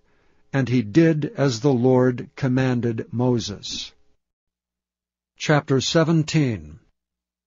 And the Lord spake unto Moses, saying, Speak unto Aaron, and unto his sons, and unto all the children of Israel, and say unto them, This is the thing which the Lord hath commanded, saying, What man soever there be of the house of Israel that killeth an ox, or lamb, or goat in the camp, or that killeth it out of the camp, and bringeth it not unto the door of the tabernacle of the congregation, to offer an offering unto the Lord before the tabernacle of the Lord, blood shall be imputed unto that man. He hath shed blood, and that man shall be cut off from among his people. To the end that the children of Israel may bring their sacrifices which they offer in the open field, even that they may bring them unto the Lord, unto the door of the tabernacle of the congregation, unto the priest, and offer them for peace offerings unto the Lord. And the priest shall sprinkle the blood upon the altar of the Lord at the door of the tabernacle of the congregation, and burn the fat for a sweet savour unto the Lord. And they shall no more offer their sacrifices unto devils, after whom they have gone a-whoring. This shall be a statute for ever unto them, throughout their generations. And thou shalt say unto them, Whatsoever man there be of the house of Israel, or of the strangers which sojourn among you, that offereth a burnt offering or sacrifice, and bringeth it not unto the door of the tabernacle of the congregation to offer it unto the Lord, even that man shall be cut off from among his people. And whatsoever man there be of the house of Israel, or of the strangers that sojourn among you, that eateth any manner of blood, I will even set my face against that soul that eateth blood, and will cut him off from among his people. For the life of the flesh is in the blood, and I have given it to you upon the altar, to make an atonement for your souls, for it is the blood that maketh an atonement for the soul. Therefore I said unto the children of Israel, No soul of you shall eat blood, neither shall any stranger that sojourneth among you eat blood. And whatsoever man there be of the children of Israel, or of the strangers that sojourn among you, which hunteth and catcheth any beast or fowl that may be eaten, he shall even pour out the blood thereof, and cover it with dust. For it is the life of all flesh, the blood of it is for the life thereof. Therefore I said unto the children of Israel, Ye shall eat the blood of no manner of flesh, for the life of all flesh is the blood thereof. Whosoever eateth it shall be cut off. And every soul that eateth that which died of itself, or that which was torn with beasts, whether it be one of your own country or a stranger, he shall both wash his clothes, and bathe himself in water, and be unclean until the even. Then shall he be clean. But if he wash them not, nor bathe his flesh, then he shall bear his iniquity. Chapter 18. And the Lord spake unto Moses, saying, Speak unto the children of Israel, and say unto them, I am the Lord your God. After the doings of the land of Egypt, wherein ye dwelt, shall ye not do, and after the doings of the land of Canaan, whither I bring you, shall ye not do, neither shall ye walk in their ordinances. Ye shall do my judgments, and keep mine ordinances to walk therein. I am the Lord your God. Ye shall therefore keep my statutes and my judgments, which if a man do, he shall live in them. I am the Lord. None of you shall approach to any that is near of kin to him, to uncover their nakedness. I am the Lord. The nakedness of thy father, or the nakedness of thy mother, thou shalt not uncover. She is thy mother, thou shalt not uncover her nakedness. The nakedness of thy father's wife shalt thou not uncover, it is thy father's nakedness. The nakedness of thy sister, the daughter of thy father, or daughter of thy mother, whether she be born at home or born abroad, even their nakedness thou shalt not uncover. The nakedness of thy son's daughter, or of thy daughter's daughter, even their nakedness thou shalt not uncover, for theirs is thine own nakedness.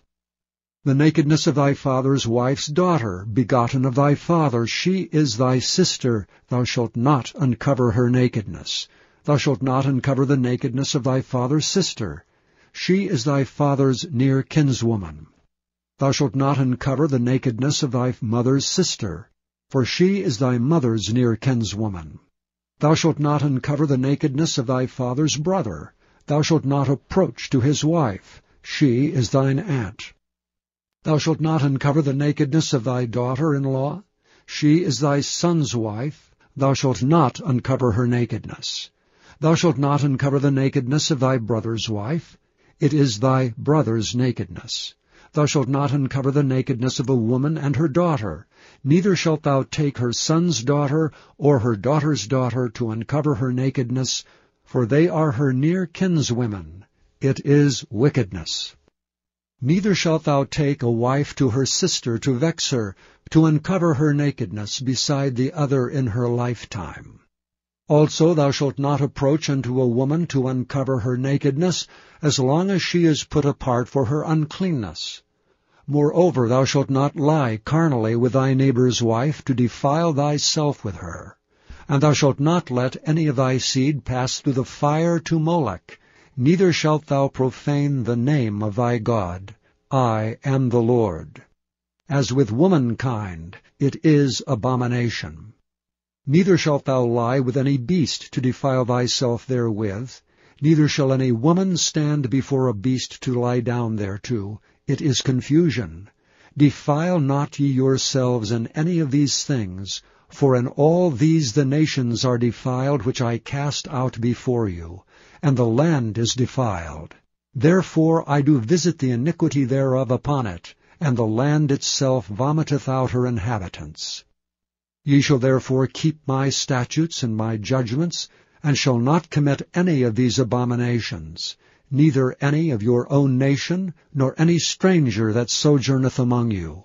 For all these abominations have the men of the land done, which were before you, and the land is defiled. That the land spew not you out also when ye defile it, as it spewed out the nations that were before you. For whosoever shall commit any of these abominations, even the souls that commit them shall be cut off from among their people. Therefore shall ye keep mine ordinance, that ye commit not any one of these abominable customs, which were committed before you, and that ye defile not yourselves therein. I am the Lord your God. Chapter 19.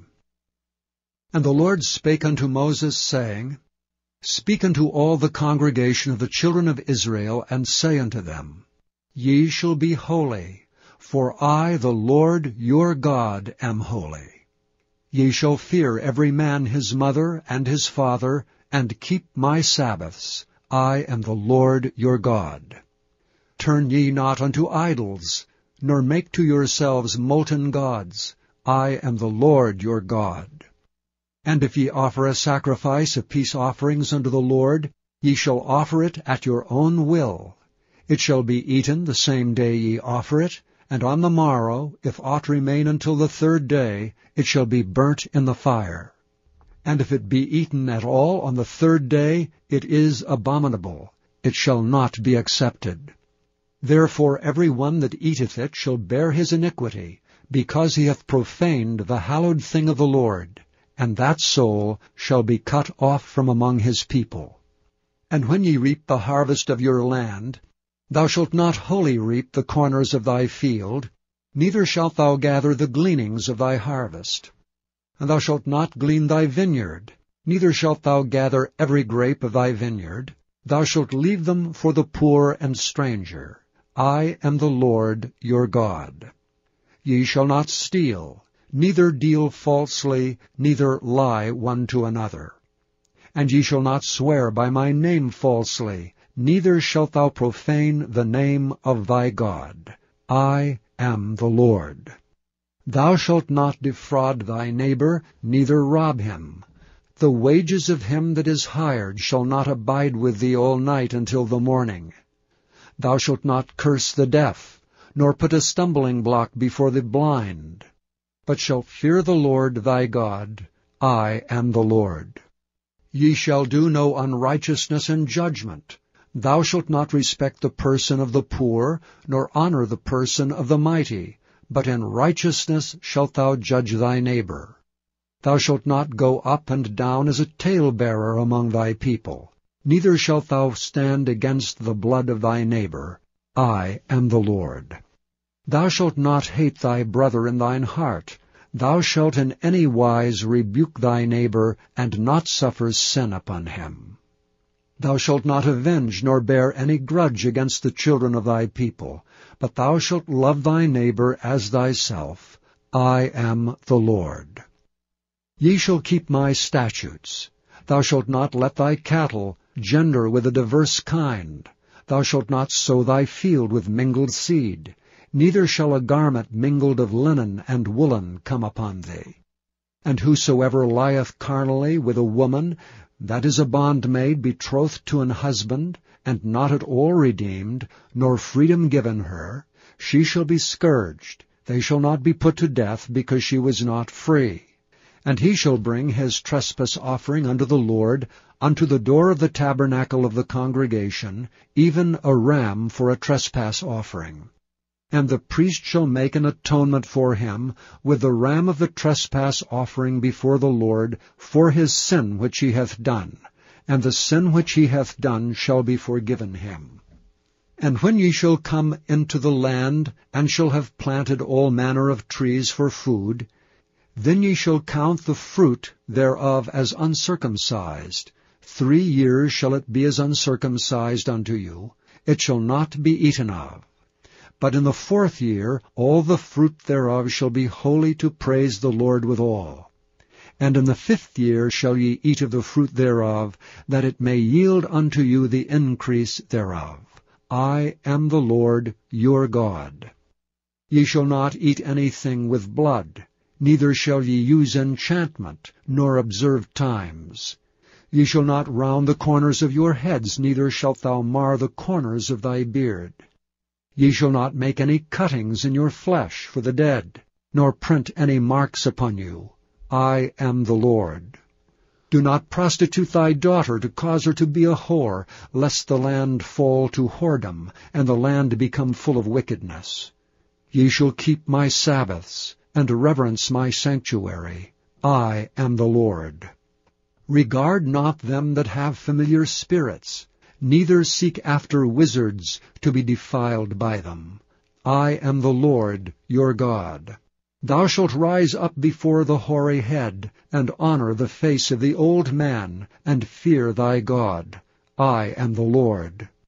And if a stranger sojourn with thee in your land, ye shall not vex him. But the stranger that dwelleth with you shall be unto you as one born among you, and thou shalt love him as thyself. For ye were strangers in the land of Egypt. I am the Lord your God. Ye shall do no unrighteousness in judgment, in meter yard, in weight, or in measure. Just balances, just weights, a just ephah, and a just hin shall ye have. I am the Lord your God, which brought you out of the land of Egypt. Therefore shall ye observe all my statutes and all my judgments, and do them. I am the Lord. Chapter 20. And the Lord spake unto Moses, saying, Again thou shalt say to the children of Israel, Whosoever he be of the children of Israel, or of the strangers that sojourn in Israel, that giveth any of his seed unto Molech, he shall surely be put to death. The people of the land shall stone him with stones. And I will set my face against that man, and will cut him off from among his people, because he hath given of his seed unto Molech to defile my sanctuary, and to profane my holy name. And if the people of the land do any ways hide their eyes from the man, when he giveth of his seed unto Molech, and kill him not, then I will set my face against that man, and against his family, and will cut him off, and all that go a-whoring after him, to commit whoredom with Molech, from among their people. And the soul that turneth after such as have familiar spirits, and after wizards, to go a-whoring after them, I will even set my face against that soul, and will cut him off from among his people. Sanctify yourselves therefore, and be ye holy, for I am the Lord your God. And ye shall keep my statutes, and do them. I am the Lord which sanctify you. For every one that curseth his father or his mother shall be surely put to death. He hath cursed his father or his mother, his blood shall be upon him. And the man that committeth adultery with another man's wife, even he that committeth adultery with his neighbour's wife, the adulterer and the adulteress shall surely be put to death. And the man that lieth with his father's wife hath uncovered his father's nakedness. Both of them shall surely be put to death. Their blood shall be upon them. And if a man lie with his daughter-in-law, both of them shall surely be put to death. They have wrought confusion. Their blood shall be upon them. If a man also lie with mankind, as he lieth with a woman, both of them have committed an abomination. They shall surely be put to death. Their blood shall be upon them. And if a man take a wife and her mother, it is wickedness. They shall be burnt with fire, both he and they, that there be no wickedness among you. And if a man lie with a beast, he shall surely be put to death, and ye shall slay the beast. And if a woman approach unto any beast, and lie down thereto, thou shalt kill the woman and the beast. They shall surely be put to death. Their blood shall be upon them. And if a man shall take his sister, his father's daughter, or his mother's daughter, and see her nakedness, and she see his nakedness, it is a wicked thing, and they shall be cut off in the sight of their people. He hath uncovered his sister's nakedness. He shall bear his iniquity. And if a man shall lie with a woman having her sickness, and shall uncover her nakedness, he hath discovered her fountain, and she hath uncovered the fountain of her blood. And both of them shall be cut off from among their people. And thou shalt not uncover the nakedness of thy mother's sister, nor of thy father's sister, for he uncovereth his near kin. They shall bear their iniquity. And if a man shall lie with his uncle's wife, he hath uncovered his uncle's nakedness. They shall bear their sin. They shall die childless. And if a man shall take his brother's wife, it is an unclean thing. He hath uncovered his brother's nakedness. They shall be childless.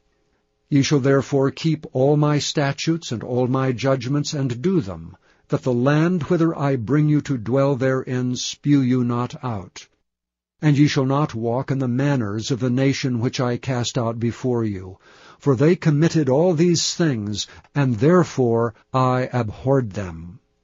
But I have said unto you, ye shall inherit their land, and I will give it unto you to possess it, a land that floweth with milk and honey. I am the Lord your God, which have separated you from other people. Ye shall therefore put difference between clean beasts and unclean, and between unclean fowls and clean. And ye shall not make your souls abominable by beast or by fowl, or by any manner of living thing that creepeth on the ground, which I have separated from you as unclean. And ye shall be holy unto me, for I the Lord am holy, and have severed you from other people, that ye should be mine. A man also or a woman that hath a familiar spirit, or that is a wizard, shall surely be put to death. They shall stone them with stones. Their blood shall be upon them. Chapter 21. And the Lord said unto Moses, Speak unto the priests, the sons of Aaron, and say unto them, There shall none be defiled for the dead among his people, but for his kin that is near unto him, that is, for his mother, and for his father, and for his son, and for his daughter, and for his brother, and for his sister a virgin, that is nigh unto him, which hath had no husband, for her may he be defiled. But he shall not defile himself, being a chief man among his people, to profane himself. They shall not make baldness upon their head, neither shall they shave off the corner of their beard, nor make any cuttings in their flesh. They shall be holy unto their God, and not profane the name of their God. For the offerings of the Lord made by fire, and the bread of their God they do offer. Therefore they shall be holy. They shall not take a wife that is a whore, or profane. Neither shall they take a woman, put away from her husband. for he is holy unto his God. Thou shalt sanctify him therefore, for he offereth the bread of thy God. He shall be holy unto thee, for I the Lord which sanctify you am holy. And the daughter of any priest, if she profane herself by playing the whore, she profaneth her father, she shall be burnt with fire. And he that is the high priest among his brethren, upon whose head the anointing oil was poured, and that is consecrated to put on the garments, shall not uncover his head, nor rend his clothes, neither shall he go in to any dead body, nor defile himself for his father or for his mother. Neither shall he go out of the sanctuary, nor profane the sanctuary of his God. For the crown of the anointing oil of his God is upon him. I am the Lord. And he shall take a wife in her virginity. A widow, or a divorced woman, or profane, or an harlot, these shall he not take, but he shall take a virgin of his own people to wife. Neither shall he profane his seed among his people, for I, the Lord, do sanctify him. And the Lord spake unto Moses, saying, Speak unto Aaron, saying, Whosoever he be of thy seed in their generation, that hath any blemish, let him not approach to offer the bread of his God. For whatsoever man he be that hath a blemish, he shall not approach, a blind man, or a lame, or he that hath a flat nose, or anything superfluous, or a man that is broken-footed or broken-handed, or crook-backed, or a dwarf, or that hath a blemish in his eye, or be scurvy, or scabbed, or hath his stones broken. No man that hath a blemish of the seed of Aaron the priest shall come nigh to offer the offerings of the Lord made by fire. He hath a blemish. He shall not come nigh to offer the bread of his God. He shall eat the bread of his God, both of the most holy and of the holy. Only he shall not go in unto the veil, nor come nigh unto the altar, because he hath a blemish, that he profane not my sanctuaries. For I, the Lord, do sanctify them. And Moses told it unto Aaron, and to his sons, and to all the children of Israel. Chapter 22. And the Lord spake unto Moses, saying, Speak unto Aaron and to his sons, that they separate themselves from the holy things of the children of Israel, and that they profane not my holy name in those things which they hallow unto me. I am the Lord. Say unto them, Whosoever he be of all your seed among your generations, that goeth unto the holy things which the children of Israel hallow unto the Lord, having his uncleanness upon him, that soul shall be cut off from my presence. I am the Lord. What man soever of the seed of Aaron is a leper, or hath a running issue, he shall not eat of the holy things until he be clean. And whoso toucheth anything that is unclean by the dead, or a man whose seed goeth from him, or whosoever toucheth any creeping thing whereby he may be made unclean, or a man of whom he may take uncleanness, whatsoever uncleanness he hath, the soul which hath touched any such shall be unclean until even, and shall not eat of the holy things, unless he wash his flesh with water. And when the sun is down, he shall be clean, and shall afterward eat of the holy things, because it is his food. That which dieth of itself, or is torn with beast, he shall not eat to defile himself therewith. I am the Lord. They shall therefore keep mine ordinance, lest they bear sin for it, and die therefore if they profane it. I, the Lord, do sanctify them. There shall no stranger eat of the holy thing. A sojourner of the priest, or an hired servant, shall not eat of the holy thing. But if the priest buy any soul with his money, he shall eat of it. And he that is born in his house, they shall eat of his meat. If the priest's daughter also be married unto a stranger, she may not eat of an offering of the holy things. But if the priest's daughter be a widow, or divorced, and have no child, and is returned unto her father's house as in her youth, she shall eat of her father's meat. but there shall no stranger eat thereof. And if a man eat of the holy thing unwittingly, then he shall put the 5th part thereof unto it, and shall give it unto the priest with the holy thing.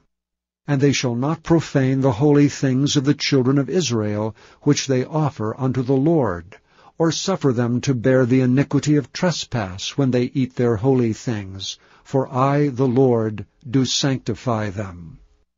And the Lord spake unto Moses, saying, Speak unto Aaron, and to his sons, and to all the children of Israel, and say unto them, Whatsoever he be of the house of Israel, or of the strangers in Israel, that will offer his oblation for all his vows, and for all his freewill offerings, which they will offer unto the Lord for a burnt offering, ye shall offer at your own will a male without blemish of the beeves, of the sheep, or of the goats. But whatsoever hath a blemish, that shall ye not offer, for it shall not be acceptable for you. And whosoever offereth a sacrifice of peace offerings unto the Lord, to accomplish his vow, or a freewill offering in beeves or sheep, it shall be perfect to be accepted. There shall be no blemish therein. Blind, or broken, or maimed, or having a wen, or scurvy, or scabbed, ye shall not offer these unto the Lord, nor make an offering by fire of them upon the altar unto the Lord. Either a bullock or a lamb that hath anything superfluous or lacking in his parts, that mayest thou offer for a freewill offering, but for a vow it shall not be accepted. Ye shall not offer unto the Lord that which is bruised, or crushed, or broken, or cut, neither shall ye make any offering thereof in your land. Neither from a stranger's hand shall ye offer the bread of your God of any of these, because their corruption is in them, and blemishes be in them, they shall not be accepted for you. And the Lord spake unto Moses, saying, When a bullock or a sheep or a goat is brought forth, then it shall be 7 days under the dam, and from the 8th day and thenceforth it shall be accepted for an offering made by fire unto the Lord. And whether it be cow or ewe, ye shall not kill it and her young both in 1 day. And when ye will offer a sacrifice of thanksgiving unto the Lord, offer it at your own will. On the same day it shall be eaten up, ye shall leave none of it until the morrow. I am the Lord. Therefore shall ye keep my commandments and do them. I am the Lord. Neither shall ye profane my holy name, but I will be hallowed among the children of Israel. I am the Lord which hallow you, that brought you out of the land of Egypt to be your God. I am the Lord. Chapter 23.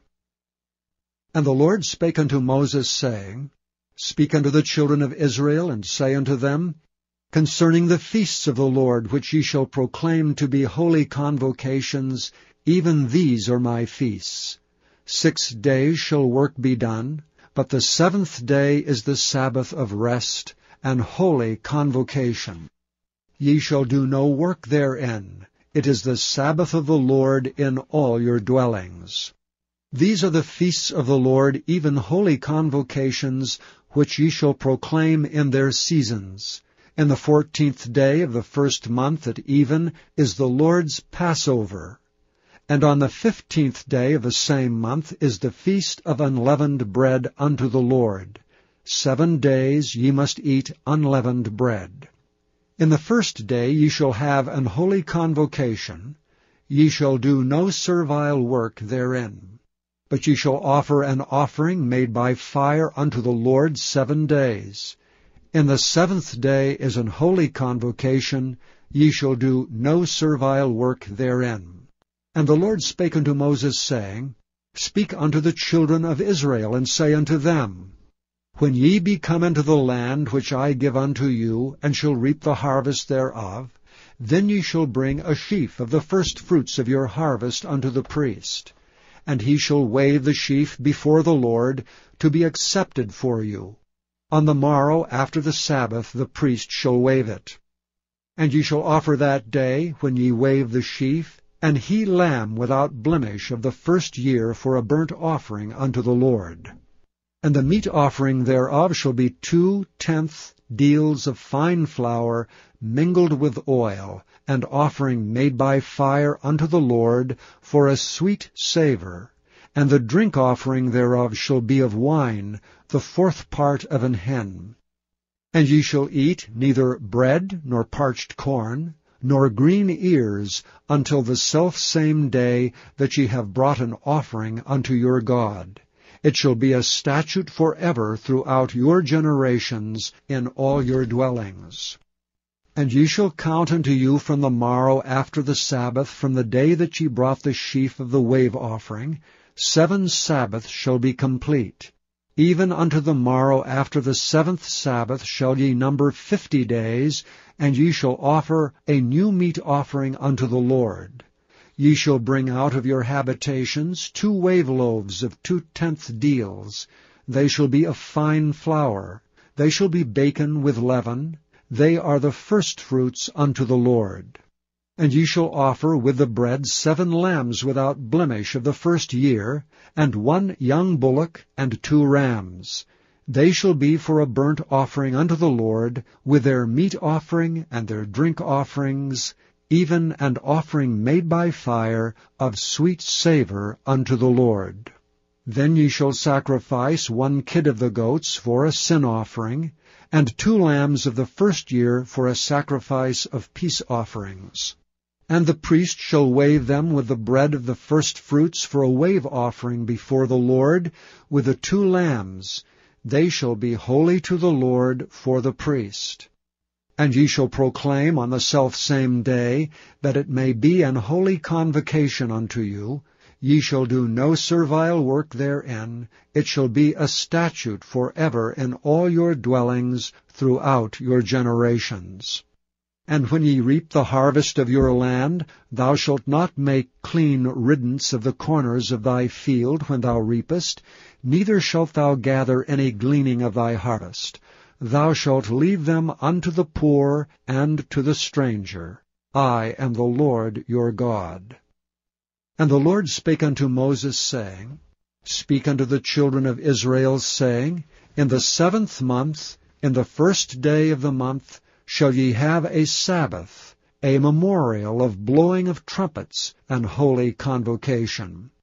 Ye shall do no servile work therein, but ye shall offer an offering made by fire unto the Lord.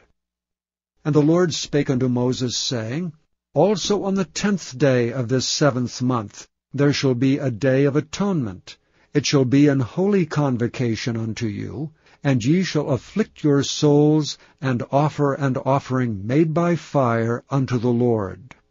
And ye shall do no work in that same day, for it is a day of atonement, to make an atonement for you before the Lord your God.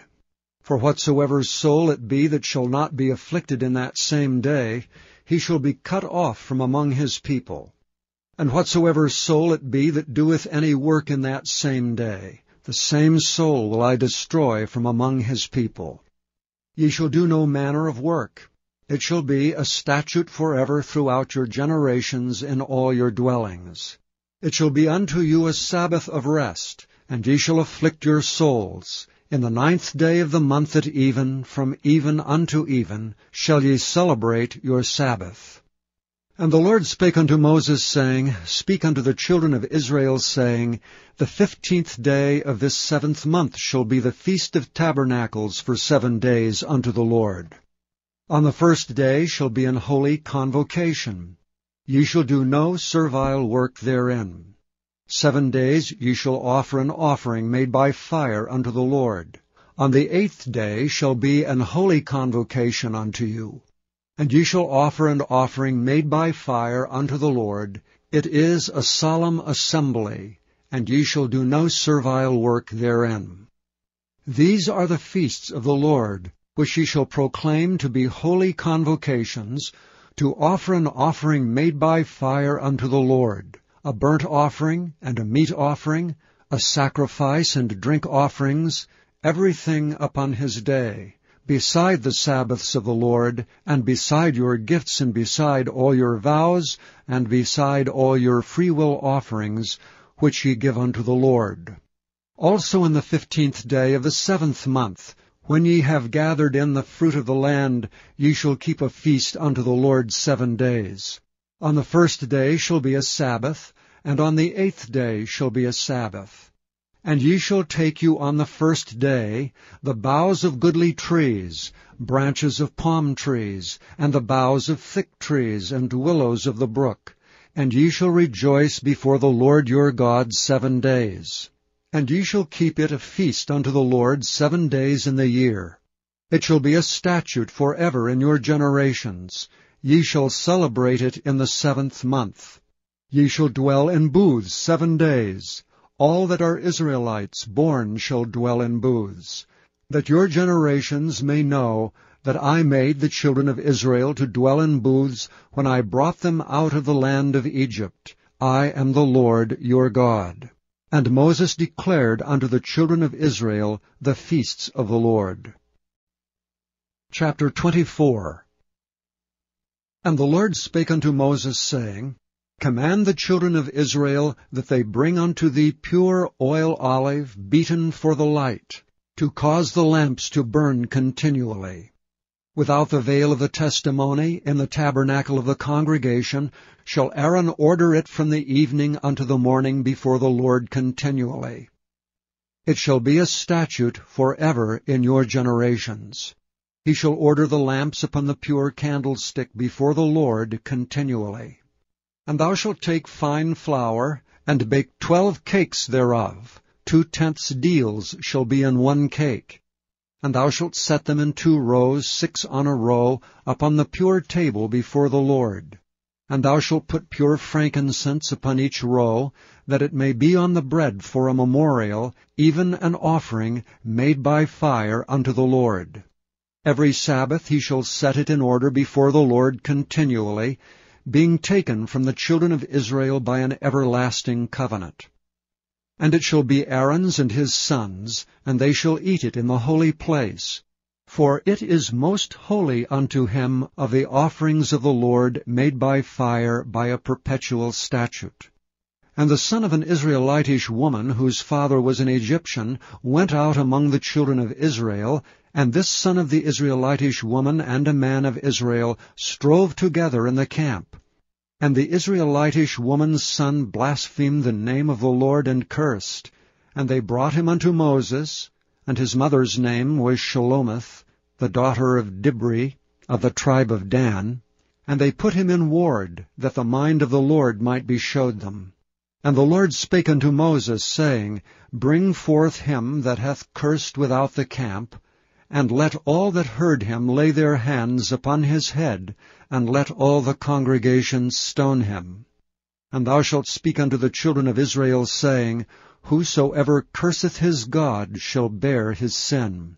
And he that blasphemeth the name of the Lord, he shall surely be put to death, and all the congregation shall certainly stone him, as well the stranger as he that is born in the land, when he blasphemeth the name of the Lord, shall be put to death. And he that killeth any man shall surely be put to death. And he that killeth a beast shall make it good, beast for beast. And if a man cause a blemish in his neighbor, as he hath done, so shall it be done to him. Breach for breach, eye for eye, tooth for tooth. As he hath caused a blemish in a man, so shall it be done to him again. And he that killeth a beast, he shall restore it. And he that killeth a man, he shall be put to death. Ye shall have one manner of law, as well for the stranger as for one of your own country, for I am the Lord your God. And Moses spake to the children of Israel, that they should bring forth him that had cursed out of the camp, and stone him with stones. And the children of Israel did as the Lord commanded Moses. Chapter 25. And the Lord spake unto Moses in Mount Sinai, saying, Speak unto the children of Israel, and say unto them, When ye come into the land which I give you, then shall the land keep a Sabbath unto the Lord. 6 years thou shalt sow thy fields, and 6 years thou shalt prune thy vineyard, and gather in the fruit thereof. But in the 7th year shall be a Sabbath of rest unto the land, a Sabbath for the Lord. Thou shalt neither sow thy field, nor prune thy vineyard. That which groweth of its own accord by thy harvest thou shalt not reap, neither gather the grapes of thy vine undressed, for it is a year of rest unto the land.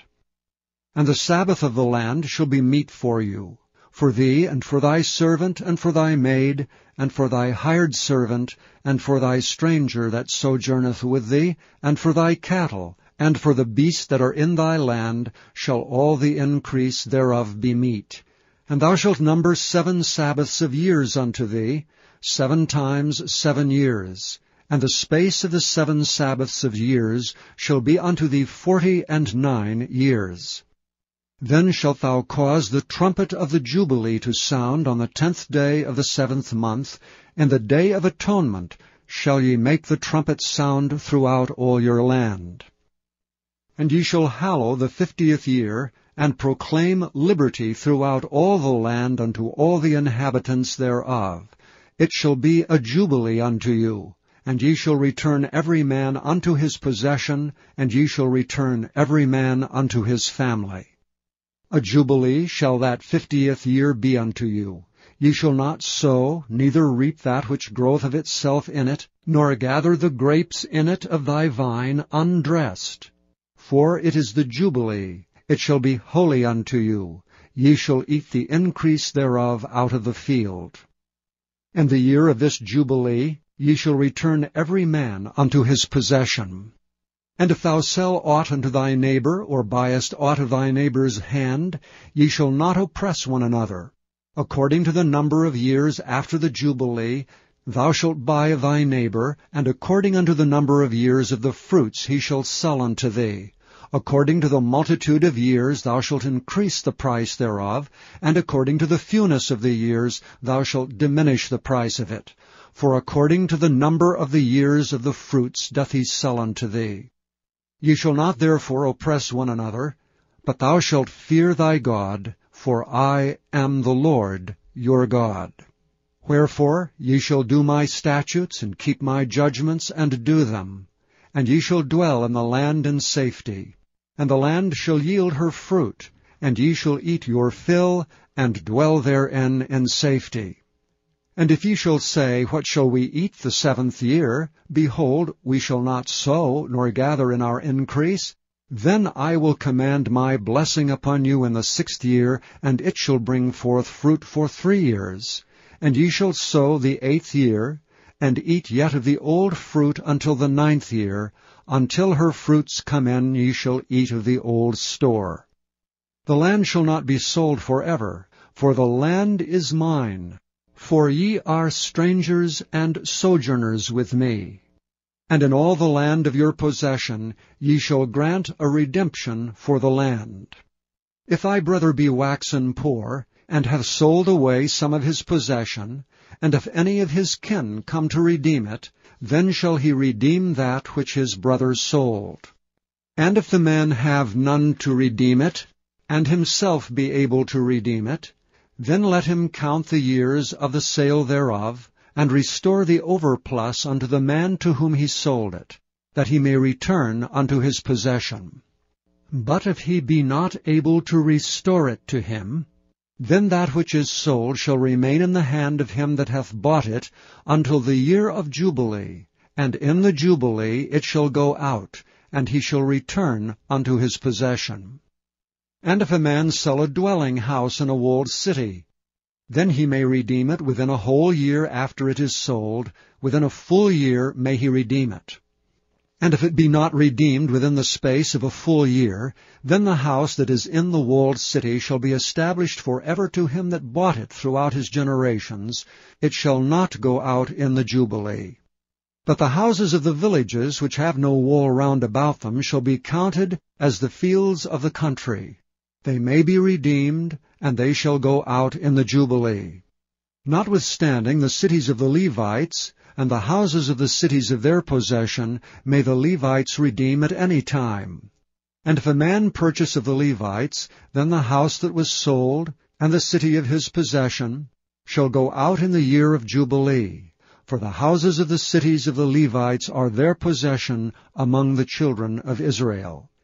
But the field of the suburbs of their cities may not be sold, for it is their perpetual possession.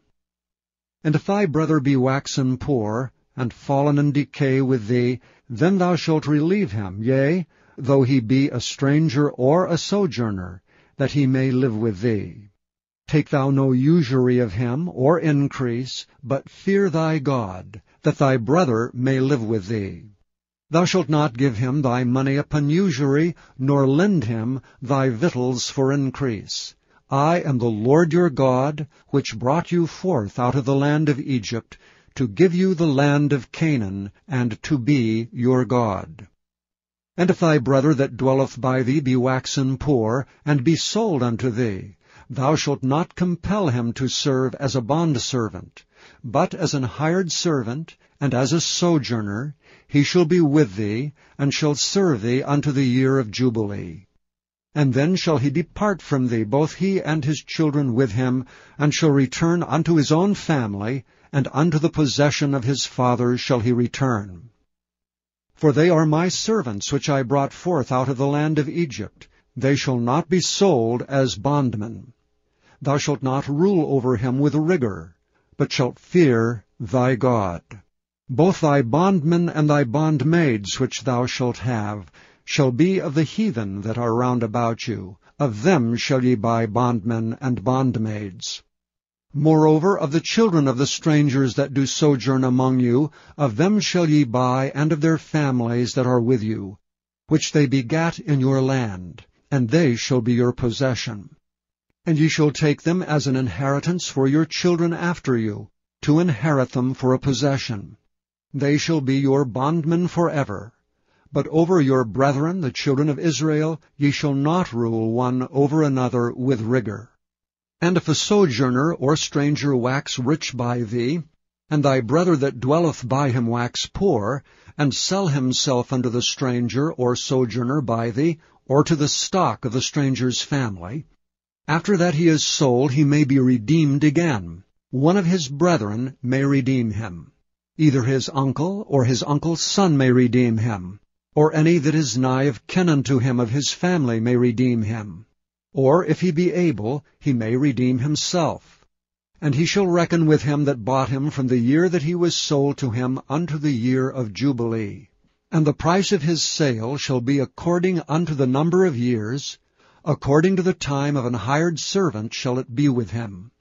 If there be yet many years behind, according unto them he shall give again the price of his redemption out of the money that he was bought for. And if there remain but few years unto the year of Jubilee, then he shall count with him, and according unto his years shall he give him again the price of his redemption. And as a yearly hired servant shall he be with him, and the other shall not rule with rigor over him in thy sight. And if he be not redeemed in these years, then he shall go out in the year of Jubilee, both he and his children with him. For unto me the children of Israel are servants. They are my servants, whom I brought forth out of the land of Egypt. I am the Lord your God. Chapter 26. Ye shall make you no idols nor graven image, neither rear you up a standing image, neither shall ye set up any image of stone in your land to bow down unto it, for I am the Lord your God. Ye shall keep my Sabbaths, and reverence my sanctuary. I am the Lord. If ye walk in my statutes, and keep my commandments, and do them, then I will give you rain in due season, and the land shall yield her increase, and the trees of the field shall yield their fruit. And your threshing shall reach unto the vintage, and the vintage shall reach unto the sowing time, and ye shall eat your bread to the full, and dwell in your land safely. And I will give you peace in the land, and ye shall lie down, and none shall make you afraid. And I will rid evil beasts out of the land, neither shall the sword go through your land. And ye shall chase your enemies, and they shall fall before you by the sword. And 5 of you shall chase 100, and 100 of you shall put 10,000 to flight, and your enemies shall fall before you by the sword. For I will have respect unto you, and make you fruitful, and multiply you, and establish my covenant with you. And ye shall eat old store, and bring forth the old because of the new. And I will set my tabernacle among you, and my soul shall not abhor you. And I will walk among you, and will be your God, and ye shall be my people. I am the Lord your God, which brought you forth out of the land of Egypt, that ye should not be their bondmen. And I have broken the bands of your yoke, and made you go upright. But if ye will not hearken unto me, and will not do all these commandments, and if ye shall despise my statutes, or if your soul abhor my judgments, so that ye will not do all my commandments, but that ye break my covenant, I also will do this unto you.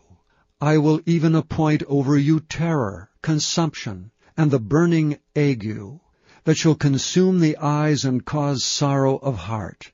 And ye shall sow your seed in vain, for your enemies shall eat it. And I will set my face against you, and ye shall be slain before your enemies. They that hate you shall reign over you, and ye shall flee when none pursueth you. And if ye will not yet for all this hearken unto me, then I will punish you 7 times more for your sins. And I will break the pride of your power, and I will make your heaven as iron, and your earth as brass, and your strength shall be spent in vain. For your land shall not yield her increase, neither shall the trees of the land yield their fruits. And if ye walk contrary unto me, and will not hearken unto me, I will bring 7 times more plagues upon you according to your sins. I will also send wild beasts among you, which shall rob you of your children, and destroy your cattle, and to make you few in number. And your highways shall be desolate. And if ye will not be reformed by me by these things, but will walk contrary unto me, then will I also walk contrary unto you, and will punish you yet 7 times for your sins. And I will bring a sword upon you, that shall avenge the quarrel of my covenant. And when ye are gathered together within your cities, I will send the pestilence among you, and ye shall be delivered into the hand of the enemy.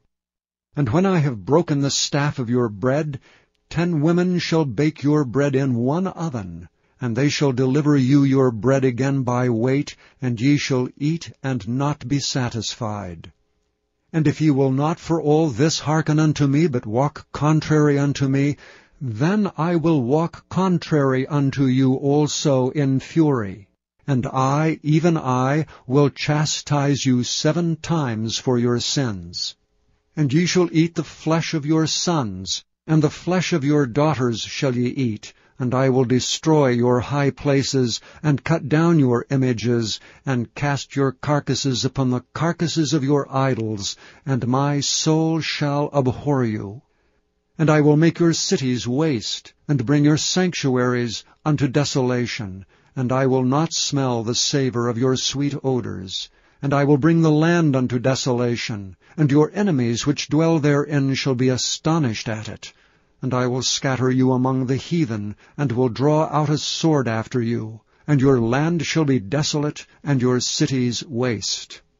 Then shall the land enjoy her Sabbaths, as long as it lieth desolate, and ye be in your enemy's land, even then shall the land rest, and enjoy her Sabbaths. As long as it lieth desolate, it shall rest, because it did not rest in your Sabbaths, when ye dwelt upon it.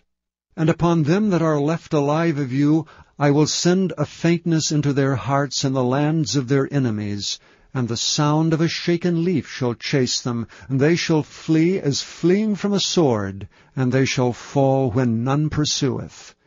They shall fall one upon another, as it were before a sword, when none pursueth, and ye shall have no power to stand before your enemies. And ye shall perish among the heathen, and the land of your enemies shall eat you up. And they that are left of you shall pine away in their iniquity in your enemies' lands, and also in the iniquities of their fathers shall they pine away with them. If they shall confess their iniquity, and the iniquity of their fathers, with their trespass which they trespassed against me, and that also they have walked contrary unto me, and that I also have walked contrary unto them, and have brought them into the land of their enemies, if then their uncircumcised hearts be humbled, and they then accept of the punishment of their iniquity, then will I remember my covenant with Jacob, and also my covenant with Isaac, and also my covenant with Abraham will I remember, and I will remember the land. The land also shall be left of them, and shall enjoy her Sabbaths while she lieth desolate without them. And they shall accept of their punishment of their iniquity, because they despised my judgments, and because their soul abhorred my statutes.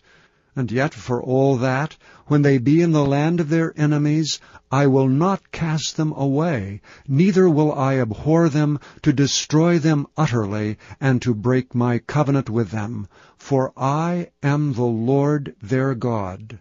But I will for their sakes remember the covenant of their ancestors, whom I brought forth out of the land of Egypt in the sight of the heathen, that I might be their God.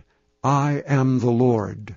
These are the statutes and judgments and laws, which the Lord made between him and the children of Israel in Mount Sinai by the hand of Moses. Chapter 27.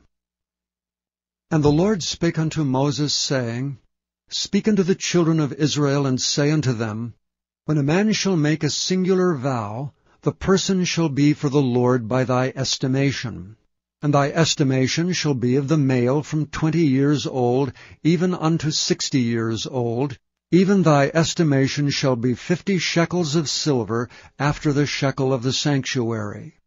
And if it be a female, then thy estimation shall be 30 shekels. And if it be from 5 years old, even unto 20 years old, then thy estimation shall be of the male 20 shekels, and for the female 10 shekels. And if it be from a month old, even unto 5 years old, then thy estimation shall be of the male 5 shekels of silver, and for the female thy estimation shall be 3 shekels of silver. And if it be from 60 years old and above, if it be a male, then thy estimation shall be 15 shekels, and for the female 10 shekels. And if he be poorer than thy estimation, then he shall present himself before the priest, and the priest shall value him. According to his ability that vowed shall the priest value him. And if it be a beast whereof man bring an offering unto the Lord, all that any man giveth of such unto the Lord shall be holy. He shall not alter it, nor change it, a good for a bad, or a bad for a good. And if he shall at all change beast for beast, then it and the exchange thereof shall be holy.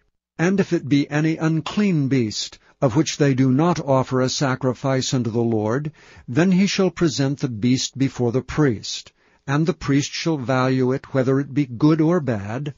As thou valuest it who art the priest, so shall it be.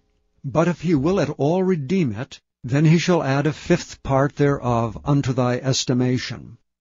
And when a man shall sanctify his house to be holy unto the Lord, then the priest shall estimate it, whether it be good or bad. As the priest shall estimate it, so shall it stand. And if he that sanctified it will redeem his house, then he shall add the 5th part of the money of thy estimation unto it, and it shall be his. And if a man shall sanctify unto the Lord some part of a field of his possession, then thy estimation shall be according to the seed thereof. An homer of barley seed shall be valued at 50 shekels of silver. If he sanctify his field from the year of Jubilee, according to thy estimation it shall stand. But if he sanctify his field after the Jubilee, then the priest shall reckon unto him the money according to the years that remain, even unto the year of the Jubilee, and it shall be abated from thy estimation. And if he that sanctified the field will in any wise redeem it, Then he shall add the 5th part of the money of thy estimation unto it, and it shall be assured to him. And if he will not redeem the field, or if he have sold the field to another man, it shall not be redeemed any more. But the field, when it goeth out in the Jubilee, shall be holy unto the Lord, as a field devoted. The possession thereof shall be the priest's. And if a man sanctify unto the Lord a field which he hath bought, which is not of the fields of his possession, then the priest shall reckon unto him the worth of thy estimation, even unto the year of the Jubilee. And he shall give thine estimation in that day as a holy thing unto the Lord. And in the year of the Jubilee the field shall return unto him of whom it was bought, even to him to whom the possession of the land did belong. And all thy estimation shall be according to the shekel of the sanctuary, 20 gerahs shall be the shekel. Only the firstling of the beasts which should be the Lord's firstling, no man shall sanctify it, whether it be ox or sheep, it is the Lord's. And if it be of an unclean beast, then he shall redeem it according to thine estimation, and add a 5th part of it thereto, or if it be not redeemed, then it shall be sold according to thy estimation. Notwithstanding, no devoted thing that a man shall devote unto the Lord of all that he hath, both of man and beast, and of the field of his possession, shall be sold or redeemed. Every devoted thing is most holy unto the Lord. None devoted which shall be devoted of men shall be redeemed, but shall surely be put to death. And all the tithe of the land, whether of the seed of the land, or of the fruit of the tree, is the Lord's. It is holy unto the Lord. And if a man will at all redeem aught of his tithes, he shall add thereto the 5th part thereof. And concerning the tithe of the herd, or of the flock, even of whatsoever passeth under the rod, the 10th shall be holy unto the Lord. He shall not search whether it be good or bad, neither shall he change it. And if he change it at all, then both it and the change thereof shall be holy, it shall not be redeemed. These are the commandments which the Lord commanded Moses for the children of Israel in Mount Sinai.